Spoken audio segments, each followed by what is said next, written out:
আসসালামু আলাইকুম ভিউয়ার্স, সবাইকে প্রফেশনালস একাডেমিয়ার second session CMA as a career ডিসকাশনে স্বাগতম। আশা করি আপনারা সবাই ভালো আছেন। তো আপনারা জানেন যে প্রফেশনালস একাডেমিয়া সবসময় প্রফেশনালস স্টুডেন্টস যারা আছে সিএ, সিএমএ, সিএফএ, সিমাই, সিসিএ বা অন্য যে কোনো বিজনেস রিলেটেড প্রফেশনে আছে বা কোয়ালিফাই করার জন্য পড়াশোনা করছে, তাদেরকে বিভিন্ন ধরনের সাপোর্ট এবং টিপস দিয়ে আসছে। তো তারই ধারাবাহিকতায় আমাদের অনলাইন ডিসকাশন সেশনটি রেডি করা হয়েছে। তো আজকে আমাদের কানেক্টিং দি প্রফেশনালস শিরোনামে career as a CMA cost and management accountant সেশনটি আমরা আয়োজন করেছি। তো এই সেশনে আমরা ডিসকাশন করব CMA cost and management accountant ডিগ্রিটি, যেটা আইসিএমএবি প্রদান করে, যেটা কিনা বাংলাদেশ গভর্নমেন্ট মিনিস্ট্রি অফ কমার্সের আন্ডার একটি অটোনমাস বডি এবং ইন্টারন্যাশনাল ফেডারেশন অফ অ্যাকাউন্টেন্টসের মেম্বার ইনস্টিটিউট। তো এই ডিগ্রিটির চাহিদা অবভিয়াসলি বাংলাদেশে তো আছেই, বরং বিশ্বব্যাপী চাহিদা রয়েছে। তো আজকের সেশনে আমাদের মূল আলোচনার বিষয় হচ্ছে সিএমএ কোয়ালিফাই করে আপনি কি করে আপনার ক্যারিয়ারে গ্রোথ অ্যাচিভ করতে পারেন এবং একজন সাকসেসফুল কর্পোরেট প্রফেশনালস হতে পারেন। তো আজকে অনুষ্ঠানে হোস্ট হিসেবে আছি আমি মোহাম্মদ মশিদুল আলম। আমি প্রফেশনালস একাডেমিয়ার কো ফাউন্ডার এবং সেই সাথে সিএমএ এবং এসিসিএ দুটোই কন্টিনিউ করছি এবং ফাইনাল লেভেল স্টাডি করছি। আর আপনারা জেনে খুশি হবেন যে আজকে আমাদের সেশনের হোস্ট হচ্ছে একজন সাকসেসফুল কর্পোরেট পারসন। আপনারা অবভিয়াসলি তাকে চিনবেন। তিনি হচ্ছেন আমাদের সবার প্রিয় মোহাম্মদ এ.কে.এম. কামরুজ্জামান ভাইয়া। উনি বর্তমানে লঙ্কা বাংলায় সিনিয়র এক্সিকিউটিভ ভাইস প্রেসিডেন্ট এবং হেড অফ অপারেশনস হিসেবে দায়িত্ব পালন করছেন। এছাড়াও তিনি মাইদাস ফাইন্যান্সিং লিমিটেডের ডিরেক্টর এবং লঙ্কা বাংলা অ্যাসেট ম্যানেজমেন্ট কোম্পানি লিমিটেডের ডিরেক্টর হিসেবে আছেন। এবং সেই সাথে আমাদের যে আজকে টপিক সিএমএ এবং আইসিএবি, সেই আইসিএবির কাউন্সিল বডির মেম্বার হিসেবেও তিনি দায়িত্ব পালন করছেন। তো আমরা আশা করছি যে আজকের এই সেশনে আমরা একটি ভালো ইনসাইট গ্র্যাব করতে পারবো ওনার কাছ থেকে। তাহলে আমরা চলে যাচ্ছি আমাদের গেস্টের কাছে। আসসালামু আলাইকুম ভাইয়া, কেমন আছেন? ওয়ালাইকুম সালাম, ভালো আছি। আপনারা সবাই ভালো? এই তো ভাই, আপনাদের দোয়ায় আমরা সবাই ভালো আছি। তো ভাই, আমাদের আজকের যে সেশন, এটা তো আপনি অলরেডি জেনে গেছেন যে ক্যারিয়ার অ্যাজ এ সিএমএ।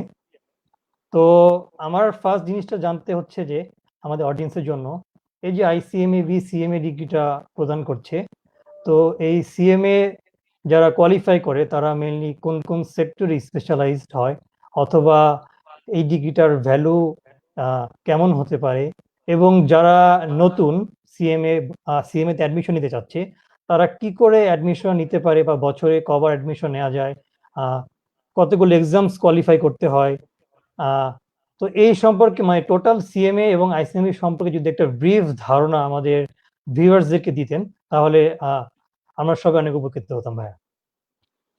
আসসালামু আলাইকুম ভিউয়ার্স, সবাইকে আন্তরিকভাবে ধন্যবাদ আজকের প্রোগ্রামে জয়েন করার জন্য। Very good evening. আমি পিসি একাডেমিয়া, প্রফেশনালস একাডেমিয়াকে আন্তরিকভাবে ধন্যবাদ জানাচ্ছি আজকের এই ডিসকাশন সেশনটা অ্যারেঞ্জ করার জন্য। ইনফ্যাক্ট পিসি একাডেমিয়া, প্রফেশনালস একাডেমিয়া দীর্ঘদিন ধরে স্টুডেন্টদেরকে, বিশেষ করে যারা বিজনেস স্টুডেন্ট, তাদের প্রফেশনাল ডেভেলপমেন্টের জন্য কাজ করে আসছে এবং তাদের সেই কন্টিনিউয়াস এফোর্টেরই একটা পার্ট হিসেবে তারা এই ডিসকাশন সেশনগুলো আয়োজন করে থাকে। সেজন্য তাদেরকে আন্তরিকভাবে ধন্যবাদ। সিএমএ একটা প্রফেশনাল, ওয়ার্ল্ড ওয়াইড একটা প্রফেশনাল এবং একটা ওয়েল রিকগনাইজড প্রফেশন। এই প্রফেশন আমাদের এই সাউথ এশিয়ান কান্ট্রিজ গুলোতে যেমন আছে, তেমনি গ্লোবালি পৃথিবীর বিভিন্ন দেশে এই প্রফেশনের রেকগনিশন আছে এবং এই প্রফেশনালরা পৃথিবীর বিভিন্ন দেশে বিভিন্ন সেক্টরে, বিজনেস এবং নন বিজনেস এন্টিটি গুলোতে বিভিন্ন ক্যাপাসিটিতে তারা কিন্তু কন্ট্রিবিউট করে আসছে। আমি যদি একটু ব্রডলি ডিসকাস করতে চাই যে ICMAB, institute of cost and management accountants of Bangladesh, যেটা গণপ্রজাতন্ত্রী বাংলাদেশ সরকারের মিনিস্ট্রি অফ কমার্সের আন্ডারে অপারেট করে আসছে দীর্ঘদিন ধরে। 1977 সনে এই ইনস্টিটিউটটার ফাউন্ডেশন হয় একটা আইনের মাধ্যমে 1977 সালের অর্ডিন্যান্সের মাধ্যমে। তারপর থেকে এই ইনস্টিটিউটটা ফাংশনিং করে যাচ্ছে এবং এই ইনস্টিটিউট থেকে প্রতি বছর প্রফেশনাল কস্ট অ্যান্ড ম্যানেজমেন্ট অ্যাকাউন্টেন্টসরা কোয়ালিফাই করে আসছেন এবং তারা বিভিন্নভাবে দেশে এবং বিদেশে কন্ট্রিবিউট করে আসছেন। তো এখানে ডিসকাশনটাকে কোয়েশ্চেনটা যেভাবে আসছে আমি ডিসকাশনটাকে দুইটা ভাগে ভাগ করব। প্রথম ভাগটা হলো যে এই প্রফেশনের প্রসপেক্টটা কি, এবং সেকেন্ড পার্টটাতে আমি ডিসকাশন করব যে অ্যাজ এ স্টুডেন্ট, একজন স্টুডেন্ট কিভাবে এই কোর্সটাতে এনরোলমেন্ট করতে পারে। প্রসপেক্টে যদি বলি, আসলে সিএমএ প্রফেশনটা বাংলাদেশে যেমন আছে গ্লোবালি আছে, আমি অলরেডি ডিসকাস করেছি। এই প্রফেশনালরা মেইনলি তারা অ্যাকাউন্টিং এবং ফাইন্যান্স এরিয়াতে কাজ করে থাকেন। ফাইন্যান্স এরিয়ার বিভিন্ন রোলে তারা ফাংশনিং করে থাকেন, এন্ট্রি লেভেল মিড ম্যানেজমেন্ট থেকে শুরু করে একবারে একটা কোম্পানির সিইও পর্যন্ত কিন্তু আমাদের সিএমএরা কাজ করে যাচ্ছেন। আপনারা যদি বাংলাদেশের টপ কর্পোরেটদের লিস্ট দেখেন, সেখানে দেখবেন বেশ কিছু সাকসেসফুল সিএমএ প্রফেশনাল সাকসেসফুলি তাদের কন্ট্রিবিউশন করে যাচ্ছেন। সো এর বাইরেও আমরা যদি একটু গ্লোবালি দেখি, আমেরিকায় একটা প্রফেশন আছে আপনারা জানেন, institute of management accountants, certified management accountants, এবং কানাডায় আছে যে institute of chartered management accountants, অস্ট্রেলিয়ায় আছে institute of chartered management accountants. এর বাইরেও পৃথিবীর বিভিন্ন দেশে, ইউকেতে যদি বলি, ইউকে, জাপান, তারপরে ইউর বিভিন্ন দেশে আপনার সিএমএ প্র্যাকটিসটা কিন্তু ওয়েল রিকগনাইজড এবং তাদের কন্ট্রিবিউশন গুলো কিন্তু বেশ রিকগনাইজ করা হয়। বিভিন্ন রেগুলেটরি বডি, ট্যাক্স অথরিটি, তারপরে সিকিউরিটিজ এবং এক্সচেঞ্জ কমিশন পৃথিবীর বিভিন্ন দেশে বিভিন্ন ইস্যুতে সিএমএদের সার্ভিসটা নিয়ে থাকেন। তো সেক্ষেত্রে আমাদের দেশেও কিন্তু এই সার্ভিসটা দীর্ঘদিন ধরে আমরা এই প্রফেশনালরা, এই ইনস্টিটিউটের মেম্বাররা সার্ভিস দিয়ে যাচ্ছেন এবং সেটা বিভিন্নভাবে দেশের ইকোনমিতে কন্ট্রিবিউট করে যাচ্ছে। আপনারা যদি সেটা ক্যারিয়ার অ্যাজ এ ক্যারিয়ার হিসেবে নিতে চান, এখানে আমি বলবো যে আমাদের দেশে টপ কর্পোরেট যেগুলো আছে, আমাদের দেশের লিডিং কর্পোরেট হাউসগুলোর প্রত্যেকটা কর্পোরেটের অলমোস্ট দেখবেন 50 to 60% কর্পোরেটে সিএফওরা আইদার চার্টার্ড অ্যাকাউন্টেন্ট অথবা কস্ট অ্যান্ড ম্যানেজমেন্ট অ্যাকাউন্টেন্টস। এবং আমি বলবো সেক্ষেত্রে দুইটা প্রফেশনই কিন্তু বাংলাদেশের অ্যাকাউন্টিং প্রফেশনকে লিড করছেন এবং এই দেশের ইন্ডাস্ট্রিতে, বিজনেস এবং ইন্ডাস্ট্রিতে আপনার তারা ফাইন্যান্স পজিশন গুলো সাকসেসফুলি টপ লেভেল পজিশন গুলোতে আছেন এবং সেখানে ভ্যালু এডিশন কন্টিনিউয়াসলি তাদের ভ্যালু এডিশন এবং কন্ট্রিবিউশনের মাধ্যমে ওইসব প্রতিষ্ঠানের ডেভেলপমেন্টে এবং ওইসব প্রতিষ্ঠানের গ্রোথে কন্ট্রিবিউট করে যাচ্ছেন। সে তারই পাশাপাশি তারই প্রসেস হিসেবে দেশের ইকোনমিতেও কিন্তু তারা সাকসেসফুলি কন্ট্রিবিউট করে যাচ্ছেন। সো সিএমএ দের আসলে পজিশন বেসিক্যালি, যদিও বলা হয় cost and management accountants, but তাদের রোল কিন্তু সিএফও থেকে শুরু করে সিইও লেভেলেও কিন্তু সিএমএরা কন্ট্রিবিউট করছে। ধন্যবাদ। আর সেকেন্ড পার্টটা যেটা জানতে চাচ্ছিলেন যে একজন স্টুডেন্ট কিভাবে সিএমএ তে এনরোল করতে পারে। Institute of cost and management accountants of বাংলাদেশের একমাত্র গভর্নমেন্ট অথরাইজড প্রফেশনাল ইনস্টিটিউশন যেটা cost and management accountancy professional এডুকেশনটা প্রোভাইড করে আসছে। সো এইখানে এনরোলমেন্টের জন্য আসলে তিনটা গেটওয়ে আছে। একটা গেটওয়ে হলো আপনার ইন্টারমিডিয়েট এন্ট্রি গেটওয়ে, যেখানে HSC higher secondary certificate complete করে অথবা এ লেভেলস কমপ্লিট করে এনরোলমেন্ট করা যায়।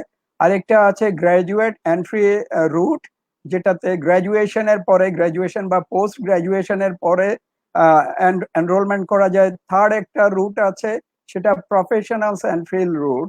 অন্য প্রফেশনাল ইনস্টিটিউট যেমন সিএ বা সিমা অথবা এসিসিএ যারা কমপ্লিট করে আসেন, তারাও কিন্তু ওই গেটওয়ের মাধ্যমে এন্ট্রি বা এনরোলমেন্ট নিতে পারেন। তো ওইখানে আবার বেশ কিছু ক্রাইটেরিয়া আছে অ্যাকচুয়ালি, যেমন ধরেন আপনার পয়েন্ট বেসড কিছু ক্রাইটেরিয়া রিকোয়ারমেন্ট আছে। যদি আপনি গ্র্যাজুয়েট এন্ট্রি রুটে যান, সেখানে মিনিমাম আপনার 6 পয়েন্ট থাকতে হয়। তারপরে যদি এ লেভেলস করে আসেন, সেখানে 12 পয়েন্টস থাকতে হয়। যদি ও লেভেলস করে আসে, সেখানে প্রায় 30 পয়েন্টস থাকতে হয়। পয়েন্টের ক্রাইটেরিয়া গুলো আছে। আর যদি আপনার ইন্টারমিডিয়েট লেভেলে হয় সেখানে আবার কিছু ক্রাইটেরিয়া আছে। আপনারা আমাদের ইনস্টিটিউটের একটা ওয়েবসাইট আছে, এখানে যেহেতু লিমিটেড টাইম ফ্রেম, সো আমি রিকোয়েস্ট করব যারা ইন্টারেস্টেড তারা আমাদের আইসিএমএবির অফিসিয়াল ওয়েবসাইটে যদি যান আপনারা ডিটেইল ক্রাইটেরিয়া গুলো পাবেন। থ্যাংক ইউ ভাইয়া, অনেক সুন্দরভাবে সিএমএ প্রফেশনকে এক্সপ্লেন করার জন্য। তো ভিউয়ার্স, যারা আপনারা সিএমএ তে অ্যাডমিশন নিতে চাচ্ছেন, সিএমএ তে এখন অ্যাডমিশন চলছে। আপনি চাইলে সিএমএ এর ওয়েবসাইট থেকে সিএমএ তে অ্যাডমিশন নিতে পারেন। সিএমএ তে আপনি বছরে 2 সেশনে ভর্তি হতে পারবেন, একটি জানুয়ারি এবং একটি জুলাই সেশনে। তো যারা ইন্টারেস্টেড তারা আমাদের গ্রুপে কমেন্ট করতে পারেন অথবা ডিরেক্টলি সিএমএ এর ওয়েবসাইটে গিয়ে আপনার অ্যাডমিশন প্রসেসটি সম্পূর্ণ করতে পারেন। তো ভাইয়া, এখন আমরা আরেকটি টপিকে যাব, সেটি হচ্ছে খুবই একটা ইম্পর্টেন্ট এবং আমাদের পার্সোনাল লাইফের সাথে খুবই রিলেটেড কোশ্চেনটি। জিনিসটি হচ্ছে যে সিএমএ তে হয়তো আমি ভর্তি হব ডিসিশন নিয়েছি বা ভর্তি হয়েছি, কিন্তু অনেক সময় দেখা যায় যে আমাদের ফ্রেন্ডস, ফ্যামিলি অথবা আমি যে অফিসে জব করছি সেই অফিসে আমার বস বা কলিগস, হ্যাঁ, তা ওনারা বলে থাকে যে সিএমএ তে পাস হয় না, বা সিএমএ তে পাস করতে অনেক লং টাইম লাগে, 8 থেকে 10 ইয়ার্স, 15 ইয়ার্স। হ্যাঁ, আমার অমুক আত্মীয় সিএমএ পড়ছে এখনো পাস করেনি, সো এভাবে তুমি পাস করতে পারবে না, বা শুধু শুধু ভর্তি হবে, টাইম ওয়েস্ট হবে। হ্যাঁ, তো আসলে ভাই এই কথাগুলো কি ঠিক? আর একটি একটা হ্যাঁ, একজন যদি সিএমএ তে ভর্তি হয়ে রেগুলার মেনটেন করে এবং সে যদি মানে পেশেন্স সহকারে কন্টিনিউয়াস স্টাডি করে নিয়ম অনুযায়ী এবং ফোকাস রাখে যে আমি সিএমএ পাস করবই, তাহলে কি তার পক্ষে পাস করা খুব ডিফিকাল্ট? অথবা যারা বর্তমানে পাস করছে বা প্রিভিয়াসলি যারা পাস করেছে তাদের অন এন এভারেজ টাইম কতটুকু লাগে সিএমএ পাস করতে? তো এই সম্পর্কে যদি আপনি ভাই আপনার মূল্যবান বক্তব্য শেয়ার করতেন তাহলে আমাদের অডিয়েন্সরা অনেক উপকৃত হতো ভাইয়া। Very interesting question actually. This is all about myths and facts. Myths এবং অবভিয়াসলি। facts এর মধ্যে আসলে একটা ডিসকাশন। সো আমি যেটা একটু এমফাসাইজ করার চেষ্টা করব, আপনার সিএমএ যারা এনরোলমেন্ট নিয়েছেন এমনও দেখা গেছেন যে 10 ইয়ার্সেও কিন্তু কোয়ালিফাই করতে পারে নাই, নব জি জি। রেজিস্ট্রেশনের মাধ্যমে রেজিস্ট্রেশন রিনিউ করে আবার পরে কোয়ালিফাই করে বেরিয়ে আসছেন। আবার এমনও প্রচুর স্টুডেন্ট আছেন যারা 2.5 বছর সিএমএ টোটাল, আসলে যদি টোটাল সেমিস্টারের হিসাবে করি তাহলে 2.5 বছরে 5টা সেমিস্টার, আমাদের 5টা লেভেল। আমরা যদি ওইভাবে চিন্তা করি, আপনারা যারা ইউনিভার্সিটিতে আছেন তারা সেমিস্টারের সঙ্গে অনেকেই পরিচিত। সো ওইভাবে যদি বলি আমাদের 5টা লেভেল কমপ্লিট করতে প্রত্যেকটা লেভেল 6 মান্থের একটা কোর্স, এবং এইভাবে হিসাব করলে 2.5 বছর। এরকম বেশ কিছু স্টুডেন্ট আছেন যারা 2.5 বছরও কিন্তু একবারে অন টাইমে পাশ করে বেরিয়ে গেছেন। তো এক্স্যাক্টলি। আমি বলবো এটা অ্যাকচুয়ালি ডিপেন্ড করে যিনি স্টুডেন্ট তার ব্যাকগ্রাউন্ডের উপরে। ডেফিনেটলি আমাদের সিএমএ তে যারা এনরোল করেন বিভিন্ন ব্যাকগ্রাউন্ড থেকে এসে কিন্তু এনরোল করেন। কেউ কেউ কমার্স ব্যাকগ্রাউন্ড থেকে আসছেন, কেউ সায়েন্স ব্যাকগ্রাউন্ড থেকে আসছেন, ইভেন আপনি কিন্তু আর্টস বা জেনারেল ব্যাকগ্রাউন্ড থেকেও আসতে পারেন। সেটা যেমন একটা ফ্যাক্টর, তেমনি ওই স্টুডেন্টের ব্যাকগ্রাউন্ড রেজাল্টও কিন্তু একটা ব্যাপার। কারণ একজন স্টুডেন্ট যদি ভালো রেজাল্ট নিয়ে আসে স্বাভাবিকভাবেই তার কিন্তু ফাউন্ডেশনটা অনেক স্ট্রং। সো তার জন্য কিন্তু অনেক কিছুই কিন্তু কুইকলি পিক আপ করা সম্ভব হয়। বাট এভারেজে রেজাল্ট নিয়ে যদি কোনো স্টুডেন্ট আসে স্বাভাবিকভাবেই তার ফাউন্ডেশন কিন্তু এভারেজ হয়। তো তার জন্য সময় কিন্তু একটু বেশি লাগে। তো এখানে আমি যেটা আসলে এমফাসাইজ করব সেটা হলো যে ইট totally depends on number of factors. But একজন স্টুডেন্টের যদি সিনসিয়ারিটি থাকে, তার যদি ডিভোশন থাকে এবং সে যদি ফোকাস থাকে, তাহলে এভারেজ টাইম আমি বলবো যে 4 থেকে 5 ইয়ার্স এর মধ্যে ম্যাক্সিমাম স্টুডেন্ট কিন্তু বেরিয়ে আসতে পারে। এটা ডিপেন্ড করে অনেক ফ্যাক্টরের উপরে, আপনি কতটা সময় দিচ্ছেন, আপনি কি ফুল টাইম দিচ্ছেন অথবা জবের পাশাপাশি পার্ট টাইম দিচ্ছেন, আপনার ডেইলি স্টাডি আওয়ার কতক্ষণ, আপনার ফোকাস কেমন, সবকিছুর উপরে আসলে ডিপেন্ড করে। আপনার রেজাল্ট, ব্যাকগ্রাউন্ড যেটা বললাম অনেক কিছুর উপরে ডিপেন্ড করে। সো এটা আসলে মিথ যে এখানে পাস করা যায় না। রিয়েলিটি ফ্যাক্টস হলো এখানে পাস করা ডিফিকাল্ট কিছু না। এভারেজ স্টুডেন্ট আমাদের এক্সপিরিয়েন্স থেকে আমরা দেখেছি, এভারেজ স্টুডেন্ট এভারেজ রেজাল্ট নিয়েও যারা আসছে তারাও কিন্তু 4-5 ইয়ার্স এর মধ্যে পাস করে বেরিয়ে এসছেন, যদি তাদের প্রিপারেশন, ডেডিকেশন এবং ফোকাস ঠিক থাকে। So it's all about focus, it's all about dedication, it's all about your labor. যদি এই তিনটে জিনিসের কম্বিনেশন থাকে, ডেফিনেটলি শর্টেস্ট পসিবল টাইমে বেরিয়ে আসা সম্ভব বলে আমি বিশ্বাস করি। এবং আমার মনে হয় মিথগুলো এভাবেই ছড়াচ্ছে যে এটা খুব কঠিন একটা ব্যাপার, বা এখানে পাস ইচ্ছা করে দেওয়া হয় না, এমনও কিন্তু আমরা শুনি যে জি ইচ্ছা ভাইয়া, করে জি। এই পাস মার্ক বাড়িয়ে দেওয়া হয়, অথবা পাশের নাম্বার অফ পাসিং আউট স্টুডেন্টদের ইচ্ছে করেই কমিয়ে দেওয়া হয়। এগুলো সবই মিথ। আমাদের কিন্তু ইন্টেনশন থাকে, ইনস্টিটিউটের ইন্টেনশন থাকে, কারণ আমাদের দেশে সিএমএ অ্যাকাউন্টিং প্রফেশন এবং সিএম এর ডিমান্ড কিন্তু দিন দিন বাড়ছে। ইন্ডাস্ট্রিয়ালাইজেশনের সঙ্গে সঙ্গে আমাদের ইকোনমির গ্রোথের সঙ্গে সঙ্গে কিন্তু প্রচুর সিএমএ বা প্রফেশনাল অ্যাকাউন্টেন্টের কিন্তু ডিমান্ড ক্রিয়েট হচ্ছে। বাট সে অনুযায়ী মার্কেটে কিন্তু অ্যাডিকুয়েট আউটপুট নাই। আমি বলবো দুই ভাবে, অ্যাডিকুয়েট আউটপুট নাই এবং রাইট আউটপুট নাই। So demand is there, but আউটপুটটা বের করার জন্য, কোয়ালিটি আউটপুটটা বের করার জন্য আমাদের এফোর্ট, ইনস্টিটিউটের এফোর্ট আছে।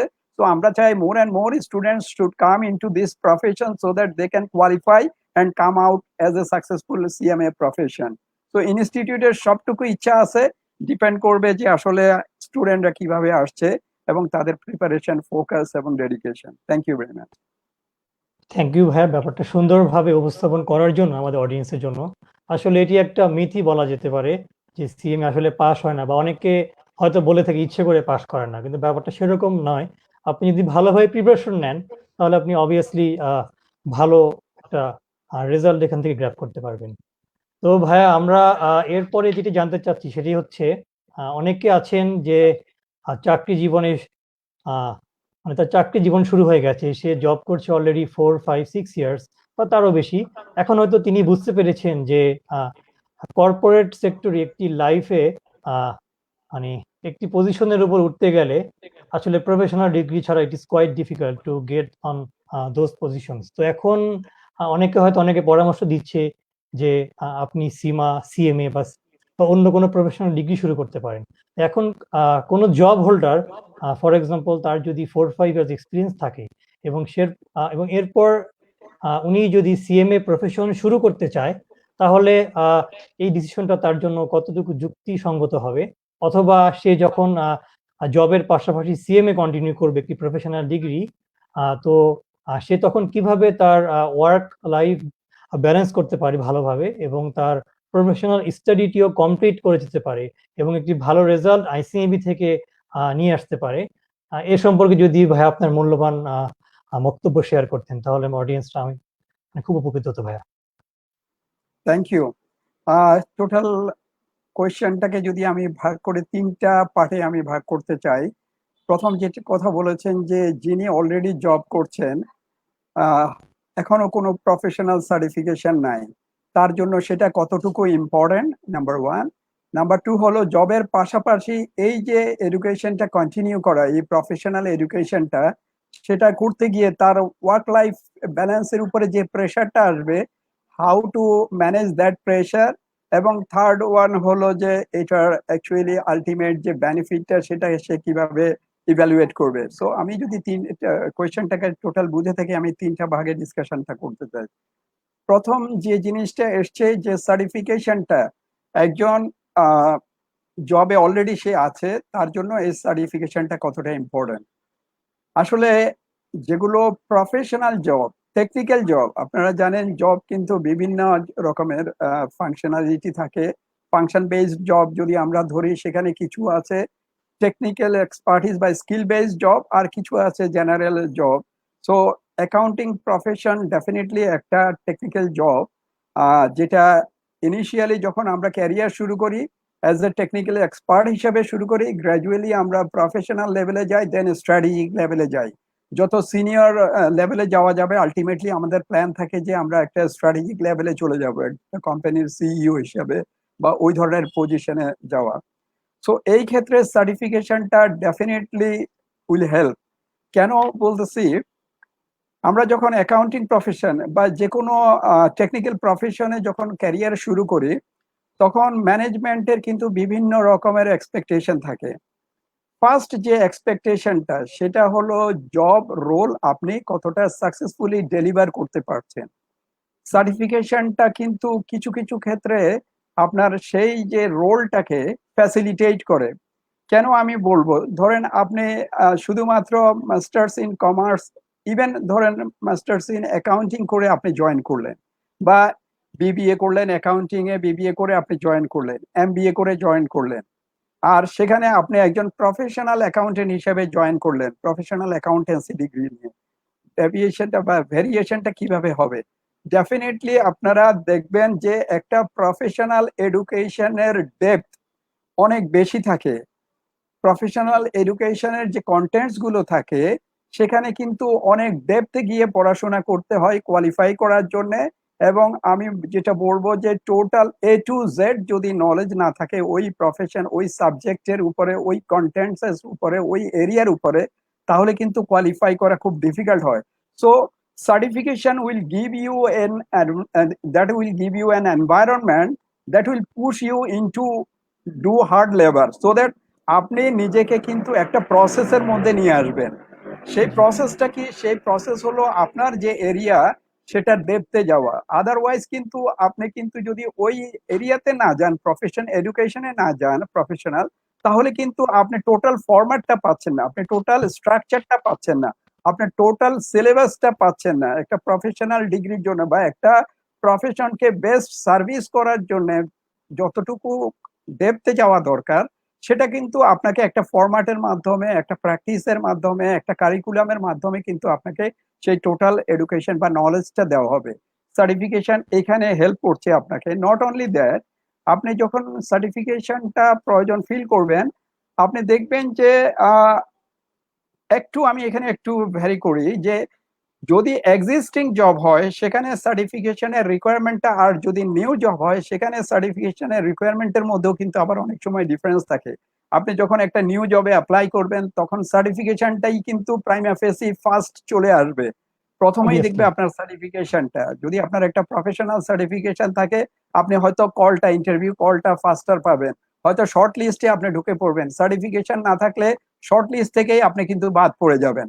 আর যদি এক্সিস্টিং জব হয় সেখানেও কিন্তু সিনিয়র পজিশনে যেতে হলে, একটা কোম্পানিতে কিন্তু আপনি ম্যানেজমেন্ট পজিশনে যখন যাবেন তখন কিন্তু আপনাকে প্যারালালি বিভিন্ন জায়গায় ডিল করতে হবে, আপনাকে একটা লিডারশিপ রোল প্লে করতে হবে, আপনাকে কিন্তু গভর্নমেন্টের বিভিন্ন রেগুলেটরদের সঙ্গে ডিল করতে হবে। সো আপনি যখন একটা রেগুলেটরের সঙ্গে ডিল করবেন, ধরেন আপনি একটা ট্যাক্স অফিসে গিয়ে একজন কমিশনারের সঙ্গে একটা সিটিং দিবেন আপনার একটা ট্যাক্স হিয়ারিং নিয়ে, অথবা এসিসি তে আপনি আইপিও সাবমিশন করবেন, সেখানে ভ্যালুয়েশনের উপরে আপনাকে একটা ক্লারিফিকেশন চাওয়া হলো, আপনি সেখানে ক্লারিফাই করতে গেলেন, তখন আপনার যদি দেখে আপনার ভিজিটিং কার্ডে যদি আপনার প্রফেশনাল এডুকেশনটা দেখে, আপনাকে তারা যেভাবে ইভ্যালুয়েট করবে বা তাদের মাইন্ডসেটটা, প্রাইমারি মাইন্ডসেটটা যেভাবে থাকবে, আপনি কিন্তু ওই সার্টিফিকেশনটা না থাকলে কিন্তু স্বাভাবিকভাবে আমরা অনেক সময় হিউম্যান বায়াস কাজ করে, তো ওনাদের মধ্যে কিন্তু ওই জিনিসগুলা কাজ করে। আমি পার্সোনালি দেখেছি যে এইটা অ্যাকচুয়ালি ইম্পর্টেন্স ক্রিয়েট করে।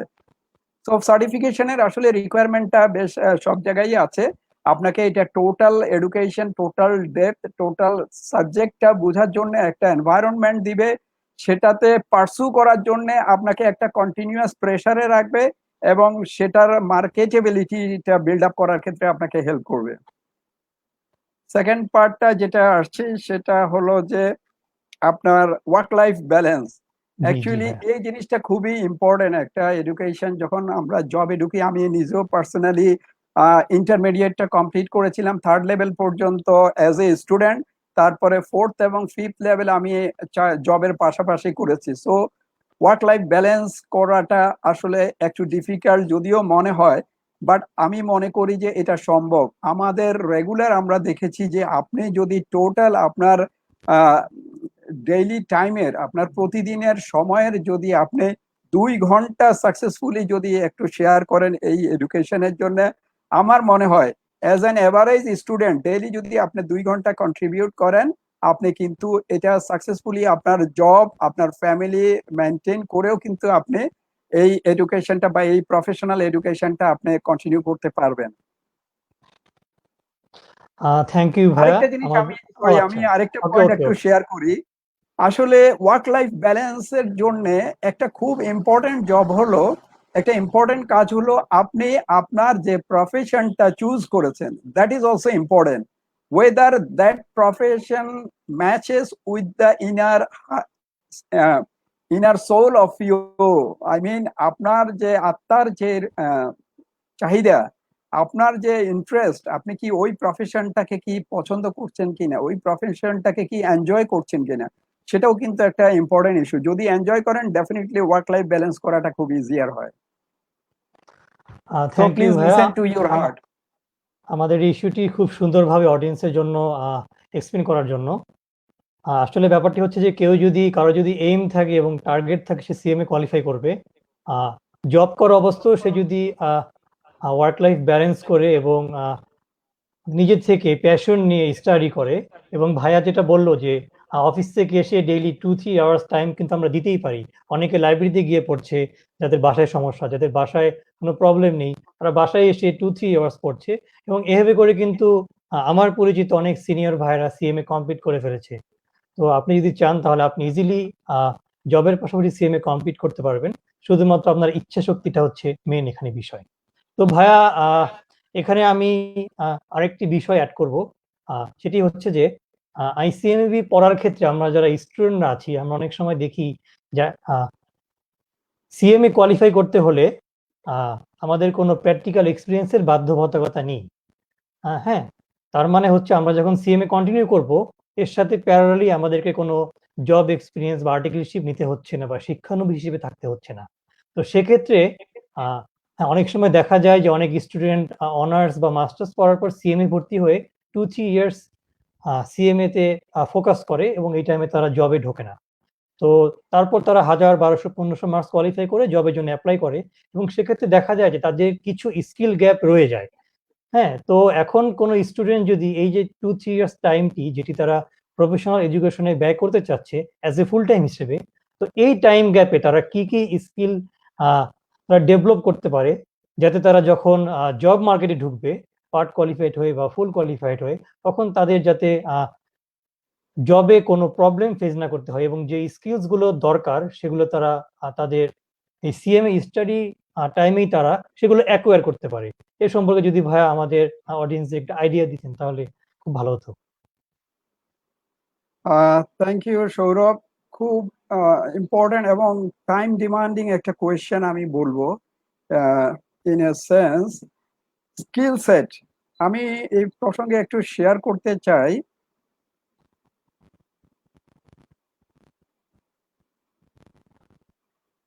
সরি, এই প্রসঙ্গে আমি হ্যাঁ, একটু ভাই। একটা রিপোর্ট শেয়ার করতে চাই। ওয়ার্ল্ড ইকোনমিক ফোরাম, গ্লোবালি ইকোনমিস্টদের একটা ফোরাম, খুবই প্রমিনেন্ট একটা ফোরাম। তারা প্রতি বছর একটা সার্ভে করে, দ্য ফিউচার অফ জব, একটা সার্ভে করে এবং সেটার উপরে একটা কিন্তু রিপোর্ট পাবলিশ করে। তো এই 2020-তে যে রিপোর্টটা পাবলিশ করেছে তারা, সেখানে আসলে স্কিল সেটের মধ্যে যে স্কিলটা সবচেয়ে বেশি ওয়েট নিয়ে তারা আইডেন্টিফাই করেছে সার্ভে থেকে, সেটা হলো যে critical problem solving skill. That means এই স্কিলটা আগামী 5 to 10 ইয়ার্স তাদের প্রজেকশন যে এটাই কিন্তু জব মার্কেটকে ডিমান্ড লিড করবে, এই স্কিল সেটের ডিমান্ডটা। আপনি যদি সিএমএ দের রোলটা দেখেন তাহলে কিন্তু দেখবেন যে আমাদের মেইন রোলটাই কিন্তু আসলে critical problem solving. Cost and management accountant যারা, বিশেষ করে ম্যানেজমেন্ট অ্যাকাউন্টেন্টটাকে আমি একটু হাইলাইট করতে চাই। আজকালকার যে এখনকার যে গ্লোবাল ইনফরমেশন টেকনোলজির যুগ, আমরা বলি আমরা এখন 4th ইন্ডাস্ট্রিয়াল রেভলিউশনে আছি। সো এই যে এইজটা আমরা পার করছি, এইখানে আইটি যেমন ভেরি ইম্পর্টেন্ট, আইটি স্কিল বা ডিজিটাল স্কিলটা যেমন ভেরি ইম্পর্টেন্ট, তার পাশাপাশি কিন্তু ডিজিটাল যেই রেজাল্ট গুলো, আমরা বিগ মেশিন লার্নিং এর কথা বলছি, আমরা বিগ ডাটার কথা বলছি, আমরা আর্টিফিশিয়াল ইন্টেলিজেন্সের কথা বলছি, সবকিছু কিন্তু কিছু রেজাল্ট দিবে। সেই রেজাল্টটাকে কিন্তু অ্যানালাইজ করা, ইন্টারপ্রেট করা এবং সেটাকে আপনার ইমপ্লিমেন্ট করাটা কিন্তু ডিপেন্ড করে হলো কিন্তু আমাদের হিউম্যান এফোর্টের উপরে। সেটা কিন্তু মেশিন পারবে না। মেশিন আমাদেরকে অ্যানালিসিস করে ডাটা দিবে, সেই ডাটার ইন্টারপ্রিটেশন রেজাল্টও দিবে, বাট সেটাকে ইন্টারপ্রেট করে সেটাকে কিন্তু ইমপ্লিমেন্ট করার দায়িত্ব কিন্তু আমাদের হিউম্যান বিইং এর উপরেই ডিপেন্ড করে। এবং সেজন্যই দেখেন প্রবলেম সলভিং স্কিলটা নাম্বার ওয়ানে এখনো আছে আইটির উপরে, আইটির স্কিলটার উপরে। সেকেন্ড যে স্কিলটা তারা আইডেন্টিফাই করেছে সেটা হলো সোশ্যাল স্কিল। আমি এখানে একটু হাইলাইট করতে চাই, আমাদের অ্যাকাউন্টেন্ট যারা আছি আমরা, বলা হয় যে আমরা একটু মেশিন টাইপের আসলে পার্সোনালিটি নিয়ে থাকি, যে আমাদের হিউম্যান স্কিল বা সোশ্যাল স্কিল এগুলো একটু কম। সো আমরা যদি এই জবের স্কিল সেটের ডিমান্ডটা আমরা খেয়াল করি, তাহলে আসলে এইটুকু আমার সব সব অ্যাকাউন্টিং প্রফেশনাল বা অ্যাকাউন্টিং স্টুডেন্ট যারা আছে তাদের কাছে আমার রিকোয়েস্ট থাকবে যে আমাদের এই স্কিলগুলোকেও কিন্তু আমাদের পাশাপাশি কিন্তু ডেভেলপ করতে হবে। Social skill, how to interact with people, how to interact with our society, our community, এই স্কিলগুলো কিন্তু আমাদের ডেভেলপ করতে হবে। এবং সেক্ষেত্রে কিন্তু এই যে সফট স্কিলের যে ব্যাপারগুলো আমরা বলে থাকি, সফট স্কিল এই জায়গাটাই আমাদের কিন্তু প্রচুর কাজ করতে হবে। লিডারশিপ স্কিলটা ভেরি ইম্পর্টেন্ট। আমরা যখন সিনিয়র পজিশনে যাব আসলে তখন আমাদের কিন্তু টেকনিক্যাল স্কিলের চেয়েও আমাদের কিন্তু সোশ্যাল স্কিল এবং লিডারশিপ স্কিলটাই কিন্তু আমাদের বেশি প্রয়োজন হবে। তো এই জায়গাগুলো আমি, আপনি যেহেতু স্কিল সেটের কথা বলেছিলেন, আমি জি। ওই রিপোর্টের রেফারেন্স দিয়েই বলতে চাই যে এই স্কিলগুলো পাশাপাশি আমাদের ডেভেলপ করতে হবে। সফট স্কিল, আমাদের সোশ্যাল স্কিল, কমিউনিকেশন স্কিল, এই জিনিসগুলোর উপরে আমাদের as a professional accountant technical স্কিলের পাশাপাশি এই স্কিল সেটগুলোর উপরে আমাদের কাজ করতে হবে। আরেকটা স্কিল যেটা বলে যে ইনফরমেশন টেকনোলজি বা ডিজিটাল যে স্কিলটা, এইটার উপরে কিন্তু নেক্সট এরা, নেক্সট যুগটা এখনই আসলে আমরা এই যে কোভিড এর এই সিচুয়েশনের মধ্যেও কিন্তু আমরা বুঝতে পারতেছি যে এই স্কিলটা আসলে কত বেশি প্রয়োজন। যেটা ধারণা করা হচ্ছিল যে আগামী 10 বছরের মধ্যে, এখন ওই সেম রিপোর্টেই কিন্তু বলা আছে যে আগামী 10 ইয়ার্সে এখন যে জবগুলো আছে তার 80% জবই থাকবে না। সো তার মানে যে এই যে ডিজিটাল ট্রান্সফরমেশন, এই ডিজিটাল ট্রান্সফরমেশন এখন যে জবগুলো আছে তার 80% জবগুলোকে কিন্তু টেক ওভার করবে ডিজিটাল ট্রান্সফরমেশনের কারণে। আইদার রোবোটিক্স অথবা আর্টিফিশিয়াল ইন্টেলিজেন্স, এই ধরনের ইনফরমেশন যে ডিজিটালাইজেশন গুলো সেগুলো কিন্তু টেক ওভার করে নিবে। সো আমাদেরকে নতুন স্কিল সেট নিয়ে কাজ করতে হবে, অলওয়েজ আপডেটেড থাকতে হবে যে ওয়ার্ল্ডে, আপনারা সবাই এই রিপোর্টটা একটু ফলো করবেন, গ্লোবালি কোন স্কিল সেট গুলো ডিমান্ডে, অন ডিমান্ডে আছে, সেগুলো অনুযায়ী ওই স্কিল সেট গুলোর উপরে কাজ করে আমাদের সেই স্কিল সেট গুলো বিল্ড আপ করা এবং সেই প্রচেষ্টাটা আমাদের থাকতে হবে। থ্যাংক ইউ ভাইয়া। আসলে ভাইয়া যথার্থই বলেছেন যে আপনি গুগলের সার্চে দেখতে পারেন যে most demanding skills for future generations, অথবা এই টাইপের কিছু সার্চ দিলে আপনি যে স্কিল সেটগুলো পেয়ে যাবেন, আপনি সেগুলো ডেভেলপ করার পিছনে আপনার শ্রম দিতে পারেন। তো ভাই আরেকটা জিনিস, যারা আমরা স্টুডেন্ট আছি, আমরা যদি বিভিন্ন online platform, for example Coursera, edX, এইসব জায়গা থেকে বিভিন্ন ডিমান্ডিং যে স্কিলস গুলো, for example personal development, then Excel skill, Power BI, এছাড়া অন্য যেসব স্কিলস গুলো আছে, এগুলো যদি আমরা কোর্সেরা, হ্যাঁ, এইসব অনলাইন লার্নিং এর মাধ্যমে নিয়ে থাকি, তাহলে কি জবের ক্ষেত্রে কি কোনো বেনিফিট পাবে কিনা স্টুডেন্টসরা যখন তারা কোনো একটা কোম্পানিতে জয়েন করবে? আগের প্রশ্নের একটু রেফারেন্স হিসাবে, আমি কমপ্লিমেন্ট হিসাবে এই প্রশ্নটা পেয়েছি এবং দুইটার সঙ্গে বেশ কানেক্টিভিটি আছে, আমি সেজন্য আগের প্রশ্নটা আবার একটু রেফারেন্স নিয়ে আসি। স্কিল সেট যেটা বললাম, আসলে স্কিল সেট এবং সেটার যেটার সার্টিফিকেশন গুলো, এটা আসলে খুবই দরকার।